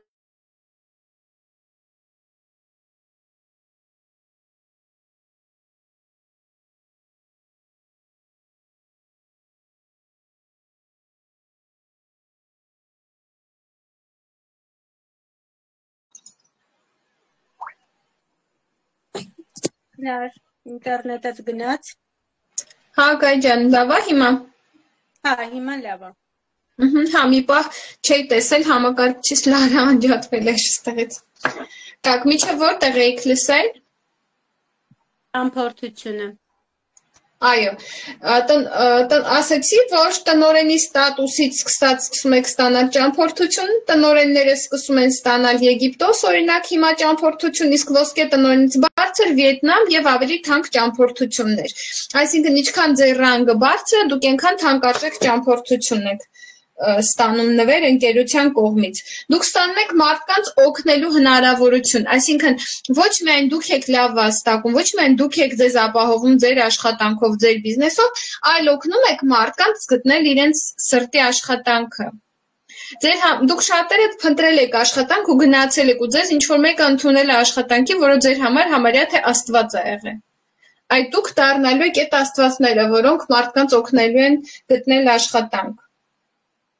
Դուք ունենաք հարկային առավելություններ։ Տեսեք, երբ որ ես վարձու աշխատող եմ, իմ աշխատավարձից 36% էին պահում հարկ։ Այսինքն, եթե ինձ տային 100,000 դրամ աշխատավարձ, դրանից 36,000-ը պետք է տային հարկ։ Այն տակի մնացած 70,000-ը ավելի քիչ տալիս էին ինձ։ Երբ որ դու անում ես ցանցային մարքեթինգի բիզնես, դու քո ստացած եկամուտներից վճարում ես ընդամենը 10%։ Այսինքն, եթե դու վաստակում ես 100,000, դու քո եկամուտներից տալիս ես 10,000 դրամ եկամուտ։ Հարկ։ Ռուսաստանում ավելի քիչ, ես ասեցի Հայաստանի հարկը, Ռուսաստանում, եթե ես չեմ սխալվում, սամազանետեստ են կնքում աղջիկները և իրանք հարկե չեն տալիս սամազանետեստները, այսպես ասենք։ Դու ստանում ես անսահմանափակ փող աշխատելու հնարավորություն, այսինքն, ինչքան փող է քեզ կյանքում պետք է լինելու, Աստված չանի, բայց մի օր ձեզ կարա իրոք ռեալ մեծ փող պետք է լինի, չնայած ինչի Աստված չանի, թող միշտ ձեզ լիքը փող լինի, բանը դրանում չի, բայց օրինակ դուք էլ եք տեսել շատ մարդիկ այսօր, ասենք օրինակ ինչ-որ մի հատ լուրջ փողի կարիք են ունենում, տենում ես ընկնում են պարտքերի տակ, աղքատանում են, սնանկանում են, տուն են ծախում, ինչ ասես անում են, ինչու, որտեղ իրանք չունեն հնարավորություն անսահմանափակ աճող եկամուտի, որ ունենային աշխատեն կփակվեին այդ փողերը։ Լինում է մարդիկ Աստված չանի հեռու ձեզանից հիվանդանում են ու տուն են ծախում, որ իրանց հիվանդին բուժեն։ Ինչու։ Ինչի է դա պատահում մարդկանց հետ, որտեղ իրանք ունեն ստաբիլ փոքր աշխատավարձ։ Իսկ դուք ունեք հնարավորություն, որ ձեզ պետք է լինի մի օր ձեր 200,000-ը դարձնել 800,000, դուք դա կարաք հենց ձեր բիզնեսում անեք։ Ու այդ փողը աշխատեք ձեր բիզնեսում։ Չկան շտրաֆներ եւ ռիսկեր։ Այսինքն տեսեք, Լյուբոյ բիզնես սկսող մարդ ինքը գիտի, որ ինքը ռիսկերի տակ է դնում իր ֆինանսական միջոցները։ Ստեղ ռիսկեր չկա։ Ստեղ դու 30-ից 35,000 դրամի շամպունь, ամանի հեղուկ լվացքի փոշի, չգիտեմ, հեսա ես կոշիկներ եմ ուզում պատվիրեմ, շորեր եմ պատվիրում եւ այլն, իրականում ես պատվիրում եմ 100,000 դրամ եւ ավել իմ համար։ Ասենք, օրինակ, այսքան է պետք բիզնեսում, հա, որ զակազը լինի, ենթադրենք, դու ինչ ես անում, շալվար ես առնում, կոշիկ ես առնում, հագնում ես կամ ամուսնոտ կոշիկ, կամ երեխուդ շոր, կամ շամպունь, կամ ատամի մածուկ, կամ դուխի, կամ վիտամին ես առնում, խմում ես, դու քո փողերը չես դնում ռիսկի տակ, ստե մի հատ փող չկա, որ դու կարաք կորցնեք, որևէ մեկը, փողը ծախսեցիք, դրա դեմը ապրանք ստացաք, Всё, փող չեք կորցնում։ Այս բաժակները Faberlic-ից առել եմ, ասենք դրել եմ այդ փողը համարենք իմ բիզնեսի մեջ, բայց բաժակը հես է։ Ես փողը չեմ կորցրել, ես այս բաժակը 10 տարի հույսով եմ կօգտագործում, թե երեխեքս չջարդեն, շատ եմ սիրում, հույսով եմ չեն ջարդի։ Այս իմ հագի բլուզը հենց հիմա Faberlic-ից է, իր տակի մայքեն Faberlic-ից է, դա նույնիսկ նասկիներս հենց հիմա Faberlic-ից է։ Այսինքն փող չեք կորցնելու, ոչ միտեղ ձեզ շատերը կասեն, օ, քեզ դե կխաբեն, քեզ դե կգցեն, դու ուտեղ տակ կտաս, մի հատ ցույց տվեք ստեղ, չաթում գրեք, տեսնենք, ով կարա ստեղ տակ տա, որ շատ ուզեք ստեղ չեք, ոչ մեկ չի կարա ստեղ տակ տա, դուք շտրաֆներ չեք ունենալու, ասենք եթե ինչ-որ մեկը իր զակազարես չվերցրեց, կարա լինի տենց բան, դուք շտրաֆ չունեք, բայց լիքը ֆիրմաներում դրա համար ձեզ կարա շտրաֆ տային։ Լիքը ֆիրմաներում բիզնես սկսելուց կապ չունի դու ինչ ապրանք ես առնում ու դու լիքը փող ծախսես այդտեղ։ Մեր մոտ մենք փող չենք ծախսում, պրոստը տակ մի կոպեկ չենք ծախսում։ Բիզնեսը միջազգային է, 13 երկրներում է աշխատում։ Այսինքն, եթե դուք հիմա մտածում եք, դե ես ապրում եմ փոքր գյուղում, Հա ինչ անենք, դու փոքր գյուղում ես ապրում, բայց Հայաստանում քանի հատ այտենց փոքր գյուղ կա։ Դու կարես սաղ գյուղերի վրա աշխատես, Ռուսաստանում քանի հատ այտենց գյուղ կա։ Դու կարես սաղ Ռուսաստանի վրա աշխատես, Վրաստանում քանի հատ գյուղ կա։ Դու կարես սաղ գյուղերի վրա աշխատես ու քաղաքների ու եւ այլն։ Այսինքն բիզնեսը միջազգայինն է, մենք չունենք սահմանափակում, որովհետեւ մենք ձեզ սովորացնում ենք այդ ամենը անել on-line, այսինքն անել ինտերնետում։ Եթե դու մտար ինտերնետ ու սովորեցիր ինտերնետում աշխատել, դու կարես ոչ թե գրանցես Հայաստանի մակարդակով, այլ լյուբոյ երկրի մակարդակով։ Այսինքն այս բիզնեսը ես դες ցույց տվեցի, որ կարելի է ռեալ անսահմանափակ աճացնել։ Խելքը գլխին մարդը այս հնարավորությունը բաց չի թողնի։ Ես դες ասեցի, ամենադժվարը այս փուլն է, որ դուք ունենալու եք 5 պարտներ։ Ու եթե դուք այս սովորեք, դальше ձեր թիմին սովորացնելը հեշտ է լինելու։ Բայց սրա վրա դուք պետքա լավ կենտրոնանաք ու լավ աշխատեք սրա վրա։ Ձեր համար ամենադժվար փուլը լինելու է այս 300 բալը։ Հենց դուք էսի հաղթահարեք, մնացածը հաղթահարվելու է։ Так, հիմա ես ձեզ ուզում եմ նորից հարցը տալ։ Նորից ձեզ ուզում եմ հարց տալ։ Ձեր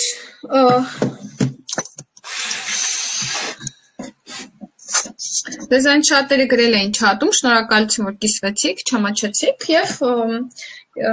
ես օրինակ սիրում եմ իմ նպատակների ու երազանքների մասին կիսվել մարդկանց հետ։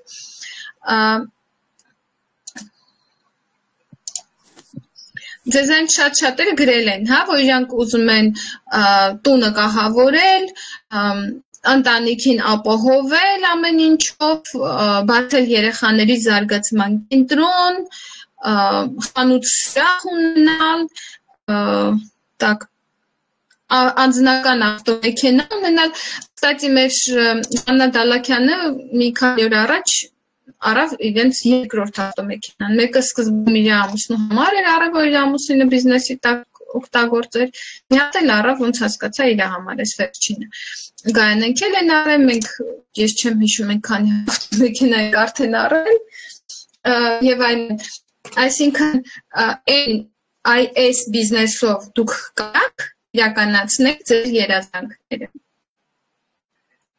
Եվ հիմա ես մի հատ ուրիշ հարց եմ ուզում տալ։ Ինչ է կոչվում այն աշխատանքը, որը մարդուն տալիս է ուտելու, հագնելու հնարավորություն, որ մարդը ուտի, սովից չմեռնի եւ հագնի, ցրտից չմեռնի։ Այդ աշխատանքը ինչպիսի աշխատանք է։ Եկեք ճիշտը խոսանք, դա ստրուկի աշխատանք է։ Ստրուկները հենց դրա համար էլ աշխատել են։ Ճիշտ է, հիմա մի քիչ ցիվիլիզացիան փոխվել է։ Հիմա մարդիկ ստրուկ չեն կոչվում, կոչվում են վարձու աշխատողներ, բայց եկեք հասկանանք, բոլոր նրանք, ովքեր աշխատում են մի փոր հացի համար եւ հագուստի համար, իրանք ինչ աշխատանք են անում, ինչի աշխատանք է դա, եթե ոչ ստրուկի։ Հասկանում եք ես ինչ եմ ձեզ ասում։ Իսկ եթե դու ուրիշ բանի չես կարում ապահովես, մենակ ուտելու ես ապահովում։ Ուղղակի ես ձեզ գլխի եմ գցում լիքը բաներ։ Այսօր չկան ստրուկներ, այսօր կա մարդու իրավունքներ, մարդու իրավունքները գիտեք որոնք են այսօր։ Հետևյալը, գնա ինստիտուտ, սովորի, որ հետո սովից չմեռնես, հացի փող աշխատես։ Այդ է մարդու իրավունքները։ Հետո քո իրավունքների համաձայն քեզ այնց 35% կպահենք հարկեր։ Եվ հետո դու որպես ստրուկ, դու կհանգստանաս տարին ընդամենը 20 օր։ Այդտենց դու իրավունքներ ունես, դու այնքան իրավունքներ ունես, դու այնքան մարդկային է հիմա այս աշխարհը, հա, ցենց մեզ համոզել են, էլի, որ մենք չվիլիզովանի մարդիկ ենք, հիմա ոչ մեկ ստրկության չի հանձնվում, բայց իրականությունը ո՞րն է։ Իրականություն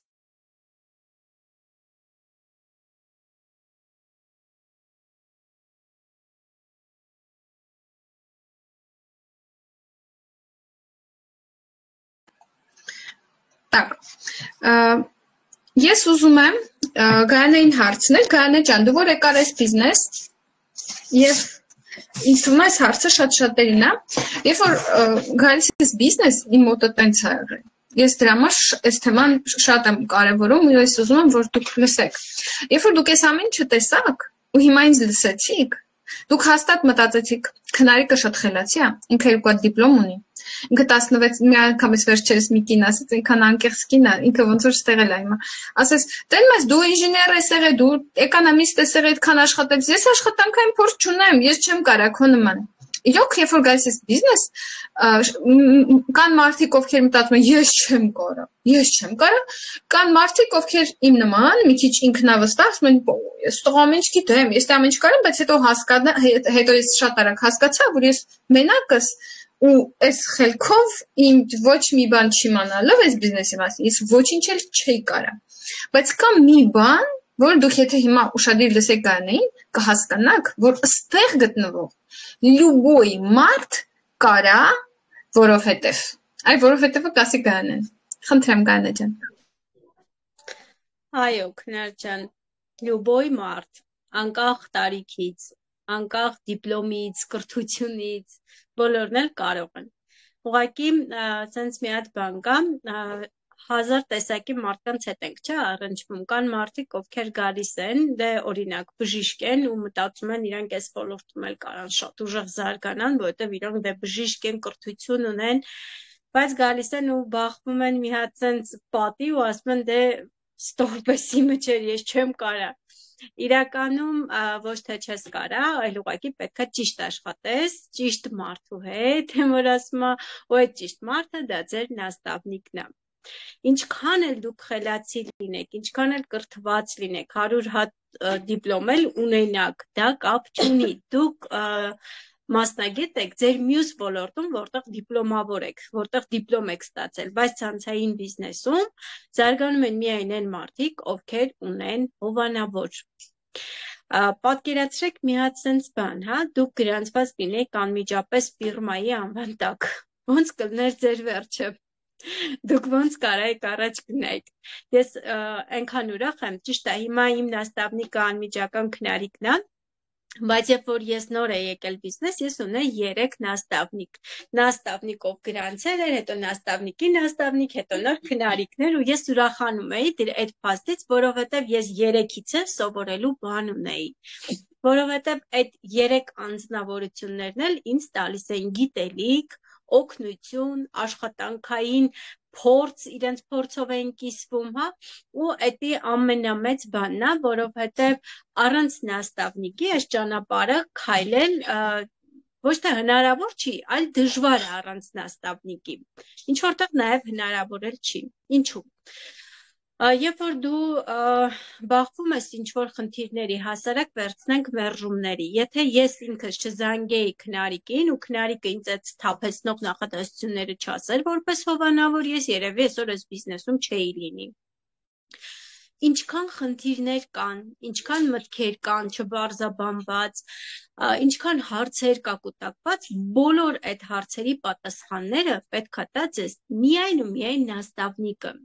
Շատ հաճախ հանդիպում ենք այսպիսի մի հատ սիտուացիաների, երբ որ նորեկին հրավիրում են, գալիս է, գրանցվում է նորեկը, դե դու իր նաստավնիկն ես, բացատրել ես ամեն ինչ, մեկ էլ հաջորդ օրը զանգում ես ու այդ նորեկը չկա։ Հասարակ պրոցեսն եմ բացատրում, թե ինչպիսի սիտուացիաներ կան։ Զանգում ես նորեկը չկա, երկրորդ օրը զանգում ես, հազիվ բռնացնում ես նորեկին, լսի, նորեկ ջան, ինչի չկաս, այս ուր ես կորե, դե գիտես, ասում է, գայ ջան, ինձ իմ հորեղբոր աղջիկը ասեց, որ էդի սուտ է, տեղ հնարավոր չի փող աշխատել, խելքդ գցել ես, ինչ է, ասում եմ, լավ, արի քեզ բացատրեմ, ես եմ, չէ, քո հովանավորը, դե ասում է, հա, ասում եմ, նայ, քո հորեղբոր աղջիկը որտե՞ղ է աշխատում, ասում ինքը քույր է բանում,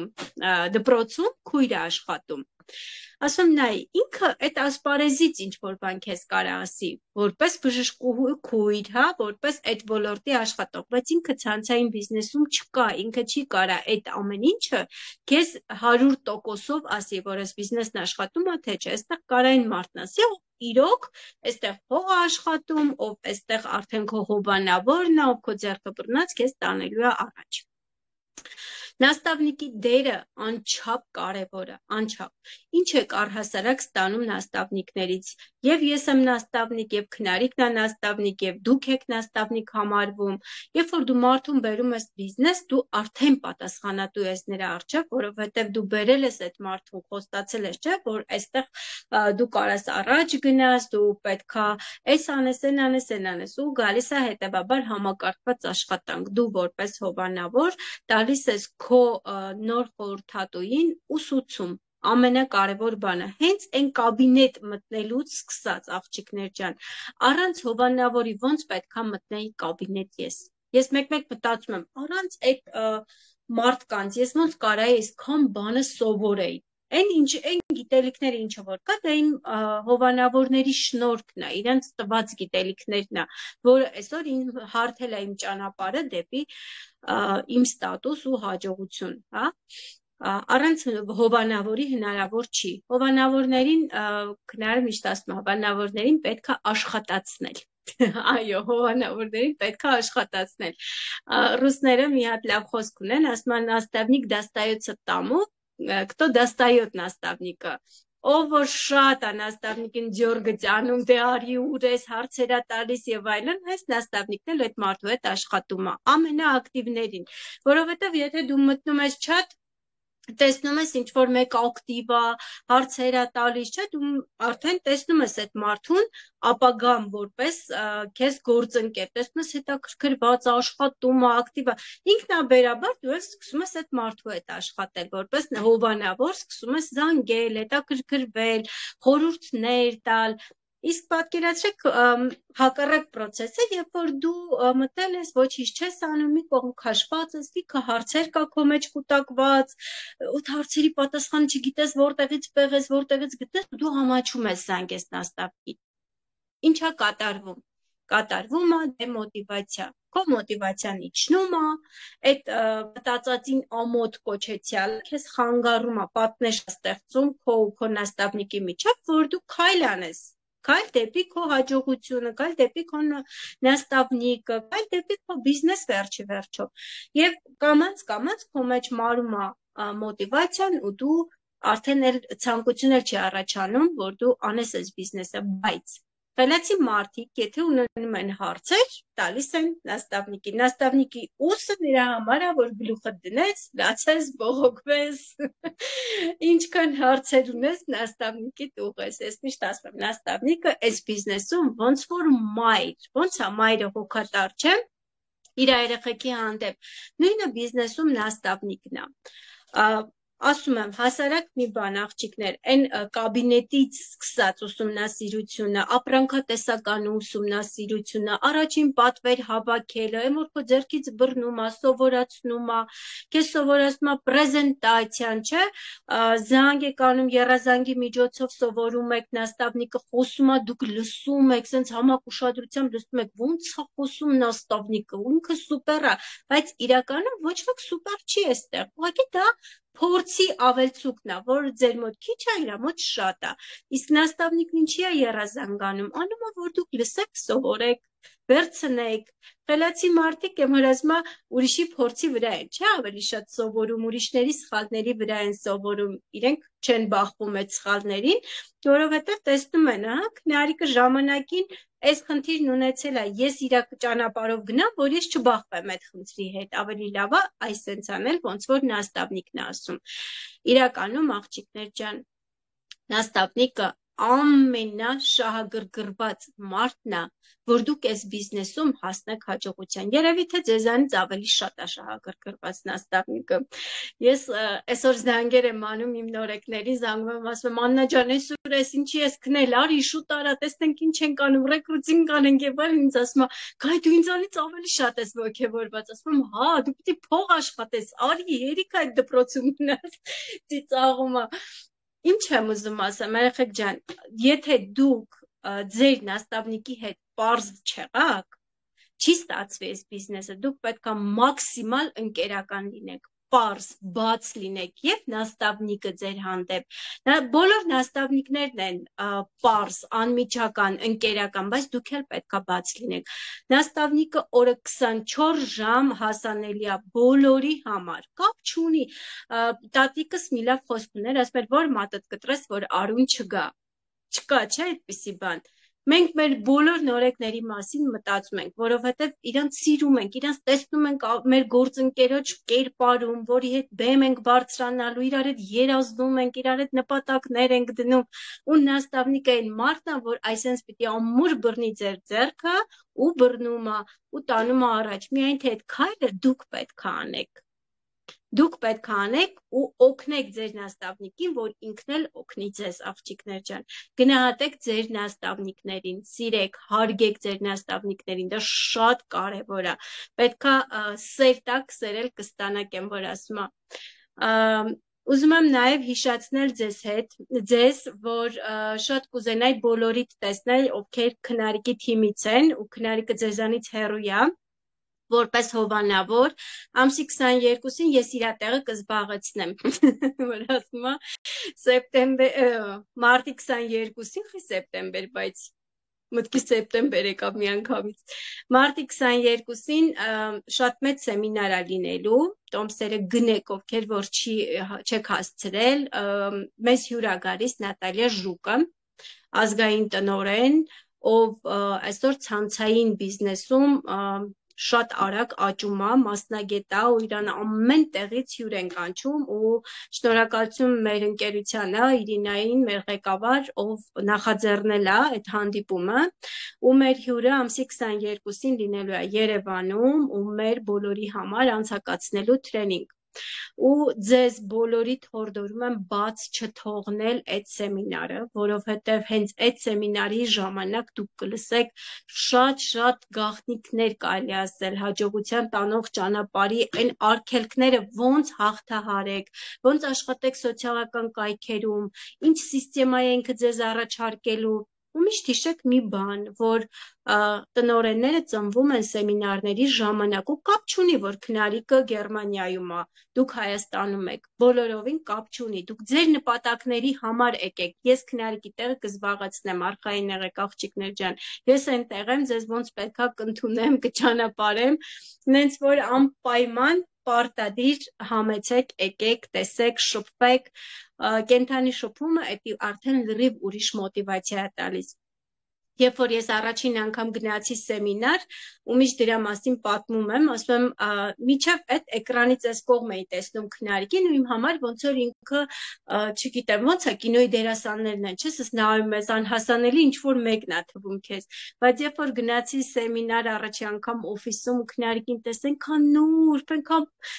չգիտեմ, եթերային ոնց որ լիներ ու բոլոր տնօրեններին, ովքեր որ միջոցառման ժամանակ կանգնած էին բեմի այն մյուս կողմում, ես ինքս ինձ հարց տվեցի, ասացի Գայանե ջան, դու իրանցից ինչ որ բանով պակասես, ինչ որ մի բան կա քո մեջ, որ դու չկանգնես այնտեղ, իրենցից ինչով ես, կամ իրենք ինչով են քեզանից առավել, շատ ներողություն կոպիտ է, բայց այդպիսի հարց էի տալիս ինձ։ Ու հասկացա, որ ոչ մի տարբերություն, իրենք էլ սովորական կանայք են, բոլորն էլ մայրիկներ են, կանայք են, ուղղակի տարբերությունը միայն մի բանում է, որ իրենք ունեցել են հստակ ձևակերպված նպատակ ու քայլել են, նաստավնիկի ձեռքը բռնել են ու գնացել են առաջ։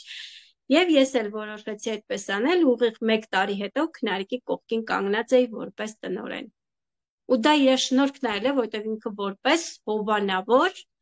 ոչ մի վարքյան ինձ մենակ չի թողել, ոչ մի վարքյան։ Չիկներ ջան, ես շատ եմ ուզում, որ դուք գնաք սեմինարին, խնդրում եմ, որ ովքեր որ Երևանի մոտակայքում են, նույնիսկ հեռու են, որտեղ մեր աղջիկները Գյումրիից են գնում, Քաջարանից են գնում, Մեղրիից են գնում սեմինարին, հենց որ եթե դուք Հայաստանում եք, ուրեմն բաց մի թողեք ձեր հնարավորությունը ու գնացեք այդ սեմինարին, ինչպես Տոմսը ձեռք բերել, ես հենց նորից մեր գրուպայում դրեցի եւ Business Million խմբում դրեցի եւ ստեղ դրեցի։ Սեմինարի գնալը, գիտեք ոնց է, դե մեր սաղի կուլտուրայի մեջ կա, չէ՞, մեզ վաղը զանգեն հրավիրեն հարսանիք, ոնց։ Հարսանիք հա, պետք է սիրուն հագնվենք, սիրուն քսվենք, նվերն էլ առնենք, գնանք, դա տրադիցիա է, չէ՞, ոնց կարա, որ քեզ հարազատը հրավիրի հարսանիք չգնաս։ Նույնց է ձեր համար պիտի լինի սեմինարը։ Եթե սեմինար կա ու դուք չգնացիք, այդ նշանակում է, որ դուք ձեր հնարավորությունը մի հատ քայլով էլ էլի բաց թողեցիք։ Որ հարսանիք լինի կգտնեք այդ Ռեդի Գենջի ընթացքում, ասում է, եթե դու դեռ չես վաճառել քո վերջին հեռուստացույցը, որպեսզի գնաս սեմինարը, ես տարել քո բիզնեսի համար։ Իհարկե մի վատ է։ Ժամանակ չունեմ, չգիտեմ, փող չունեմ, տոմսնաթանկ, ավտոբուսի փող չունեմ, որ գնամ եւ այլն, բայց դուք բոլորդ հիշեք, հենց որ ձեզ տալիս են հնարավորություն գնալ կնունք, ծնունդ, դուք գնում եք, դուք ձեր վերջի կոպեկը ծախսում եք ու գնում եք, որտեղ գիտակցում եք, որ դա բարեկամական, հարազատական կապերի պահպանման համար կարևոր միջոցառում է։ Սեմինարն էլ այդպիսով կարևոր է բիզնես կապերի պահպանման համար, այդ բիզնես կապերի։ Եթե բիզնեսմենը, եթե ինքը չունի կապեր, չունի ծանոթություններ, այլ ինքը ինչ բիզնեսմեն։ Դրա համար սեմինարների գնալը իմ համար պարտադիր է։ То есть ու ես տենց էլ գնահատում եմ իմ, ոնց ասեմ, ես որ ուզում եմ հասկանամ ով է լուրջ որպես բիզնես պարտներ, այն մարդն է լուրջ, ով գնում է սեմինարի, ով գնում է սեմինարի, կհիշես մեր Սվետան Առաքելյան, որ Գյումրիից գալիս էր Երևան սեմինարի, ես ճիշտ որ ասեմ, չգիտեի, որ Սվետան Երևանից չի։ Ես գիտեի ինքը երևանցի է կամ մոտակայքում ապրում։ Մի օր որ չասեց, ու ամեն ինքը շաբաթ գալիս էր սեմինարի, ու հղի։ Ու փոքր երեխուն է թողում էր տոլիկի սուրի մոտ, տոլի մամայի մոտ, փոքր ամսական երեխա ուներ։ Ինքն է հղի։ Ու ես չգիտեի, ինքը մի օր ասեց, դե գնանք շուտ որ հասնենք Գյումրի, ես շոկի մեջ եմ, ասի Գյումրի։ Դու այսքան վաղ Գյումրիից ես գնացել եկե։ Հասկանում եք երեխեք, ու Սվետը այդ երեխուն ունեցավ, երրորդին էլ ունեցավ, Գյումրիում տուն առան սեփական, վերանորոգեցին, կահավորեցին Սվետը։ Իսկ իր ամուսինը մարդը զինծառայող է, ձեզ չասեմ զինծառայողների աշխատավարձը, որ դուք հասկանաք, էլի, որ դա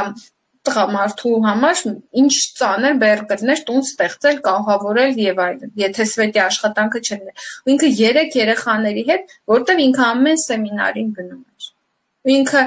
մեր աչքի լուսն էր, որտեվ դե մարդուն տենում ես սեմինարի, շուշուտ տենում ես, հասկան ինքը քեզ հարազատ է, ուզես չուզես։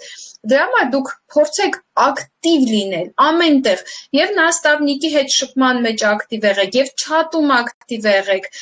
որպեսզի մարդիկ ձեզ ճանաչեն, ձեր նաստավնիկն է ձեր վրա, իր սիրտը տաքանա, ձեր սիրտն էլ իր վրա, հասկանում եք, դա նույնպես հարաբերություններ է։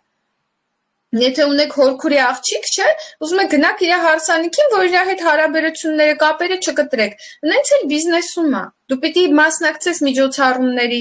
զանգի մեջ լինես, նաստավնիկիդ մի հատ գրի առավոտ ասա բարև ոնց ես վերջի, դու մի հատ ես, ինքը շատ քո նմաններ ունի։ Այսինքն դուք պետք է այդ սաղ գիտակցեք, որ դուք պետք է ստեղծեք հարաբերություններ մարդկանց հետ ու բիզնեսում։ Եթե դուք գնաք այդ օրը միջոցառման, այդ օրը կլինի այնտեղ եւ Գայանեն, որին դուք արդեն տեսնում եք, ինքն է ձեզ հրավիրեց,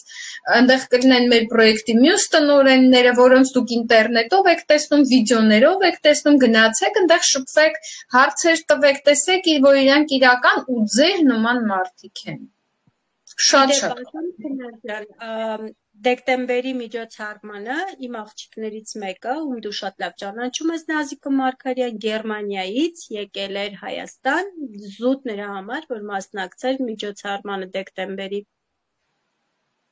Այո։ Ոչ ասեմ, որ Հայաստանից ամեն սեմինարին Գորիսից, Շինուհար գյուղից իմ Ալմարան միշտ ներկա է։ Միշտ։ Դրա համար էլ Ալմարան է։ Հասկանում եք, շատ կարևոր է երեխեք ջան։ Մենք սենց ձեզ ասում ենք, բայց այդ սաղ որոշումները դուք եք ձեր մեջ կայացնում։ Եվ մի բան էլ եւ այսօրվա համար ու վերջ, այսօրվա համար եւ վերջ, ուրեմն ինչպիսի փուլեր կա, հա, բոլոր նրանց համար, ովքեր նոր են բիզնեսում, որտեղ այստեղ տեսնում են կան մարդիկ, ովքեր արդեն սկսել են հրավիրել բիզնես մարդկանց, կան մարդիկ, ովքեր դեռ պատվեր չեն արել, կան մարդիկ, ովքեր արդեն պատվեր են արել, բայց դեռ չեն սկսել հրավիրել մարդկանց, հա, տարբեր մակարդակում գտնվող գործընկերներ եմ հենց հիմա խմբում տեսնում, բայց սենց մի հատ ընդհանուր բոլորիդ ասեմ, որ պատկերացնեք, բիզնեսը մենք սիրում ենք, ոնց ասեմ, սովորացնել, ուղղորդել բիզնեսում քայլերի հերթականությամբ, որպեսզի ձեր գլխին միանգամից շատ բան չլցվի։ Դրա համար առաջին բանը, որ բիզնեսում անում ենք, դա սովորում ենք պրոդուկցիայից օգտվել, զակազ անել, վճարել, ստանալ, պրոդուկցիան նայել on-line եւ այլն։ Այդ անում ենք առաջին քայլով եւ մասնակցում ենք բիզնեսի պրեզենտացիաների, լսում ենք աուդիո գրքերը, որոնք տրամադրվում են գրուպայում։ Այսօր ես մի քանի տրեյնինգներ կդնեմ նորեկների համար, ովքեր որ նոր են եւ ոչ մի տրեյնինգներ չեն նայ ավելի շատ բիզնեսի հետ ծանոթանալու համար, հեսա Ես համ այս հանդիպման զապիսը կդնեմ, համ այդ մի քանի տրեյնինգները կդնեմ, որպեսզի նայեք, ուսումնասիրեք, ավելի շատ իմանաք բիզնեսի մասին։ Հետևաբար, առաջին փուլը դա է։ Երբ որ դու եկար բիզնես, դու ուսումնասիրում ես ապրանքատեսականին, ընտրում ես քո համար ապրանքները, նաստավնիկի օգնությամբ պատվիրում ես, հա, նաստավնիկը տվյալ դեպքում, եթե ես եմ ես, եթե ուրիշն ա ձեզ գրանցե, ուրիշը օգնում եք ձեզ հավաքել ձեր պատվերը, հաստատել, վճարել, ստանալ։ Այս համակարգը դուք սովորում եք։ Ուսումնասիրում եք ինչա ցանցային բիզնեսը։ Համարենք սա փուլ առաջին բիզնեսում։ Փուլ երկրորդ բիզնեսում դուք միանում եք բիզնես միլիոն խմբին։ Դա առանձին խումբ է, այնտեղ լրիվ ուրիշ ուսուցում է։ Այնտեղ դուք սկսում եք հրավիրել, սովորել հրավիրել մարդկանց բիզնես։ Նույնիսկ ձեր քրոջը, ձեր ընկերուհուն հրավիրել մենք սովորացնում ենք։ Ինչ պետք է իրան ասել, մենք սովորացնում ենք։ Դուք պրոստը պետք է տեքստը վերցնեք ու իրան կարդաք, որ ինքը հասկանա, այս ինչ բիզնես է։ Ես որ խորհուրդ չեմ տալիս, կլինի ձեր քույրը, կլինի ձեր մայրը, պրոստը վերցնել հեռախոս ասել, «Պրիվետ, արի քեզ գրանցեմ Ֆաբերլիկում», ես գրանցվել եմ Ֆաբերլիկում։ Ես խորհուրդ չեմ տալիս այսպիսի մակարդակի զրույցներ վարել։ Դրա համար կա բիզնեսում երկրորդ փուլը,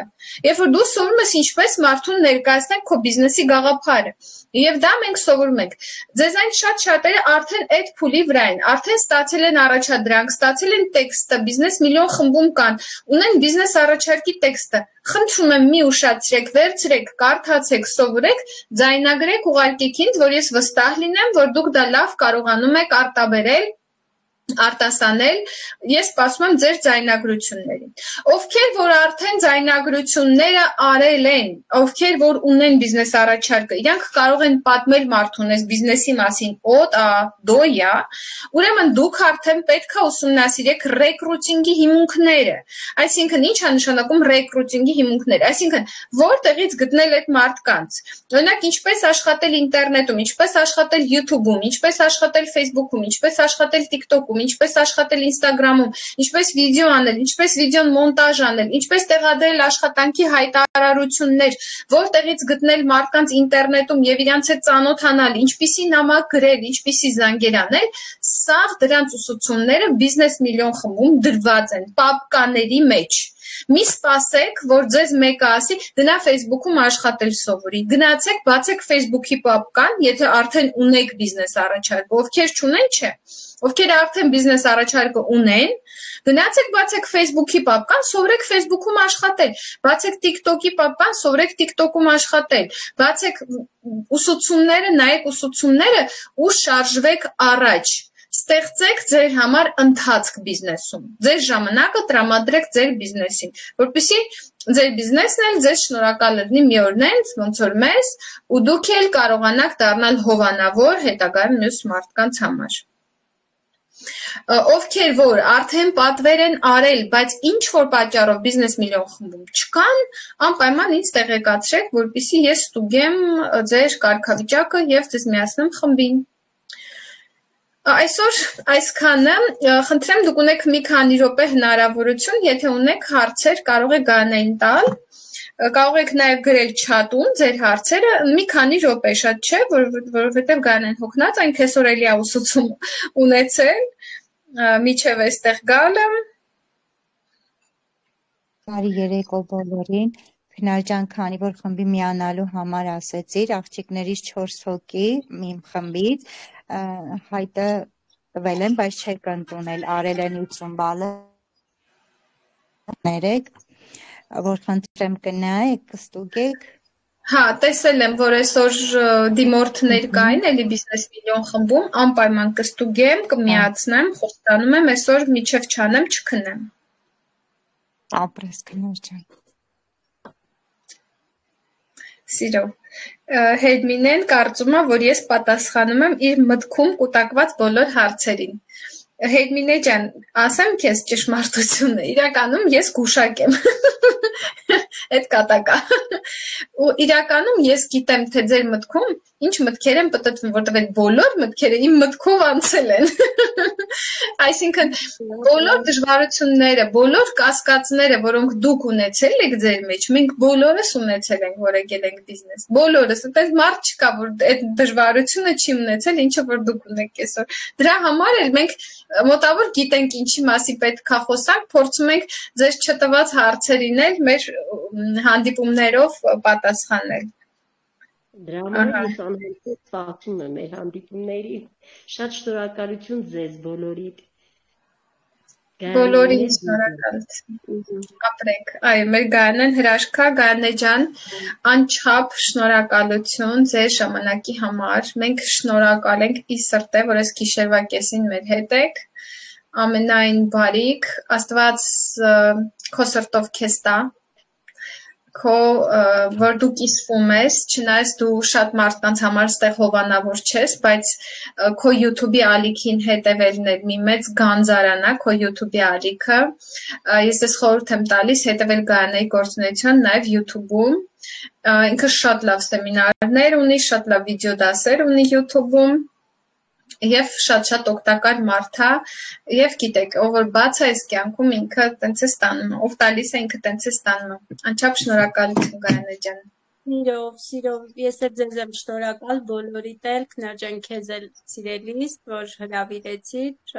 ինչ արվում է, սիրով է արվում, այս ամենամինիմալն է, ինչը որ ես կարամ վերադարձնեմ քեզ քո արածի դիմաց։ Դե ինչ ցտեսություն, մինչ նոր հանդիպում։ Ցտեսություն։ Բարի գիշեր բոլորիդ։ Ապրեք շատ ստեցում։ Ցտեսություն։ Ցտեսություն։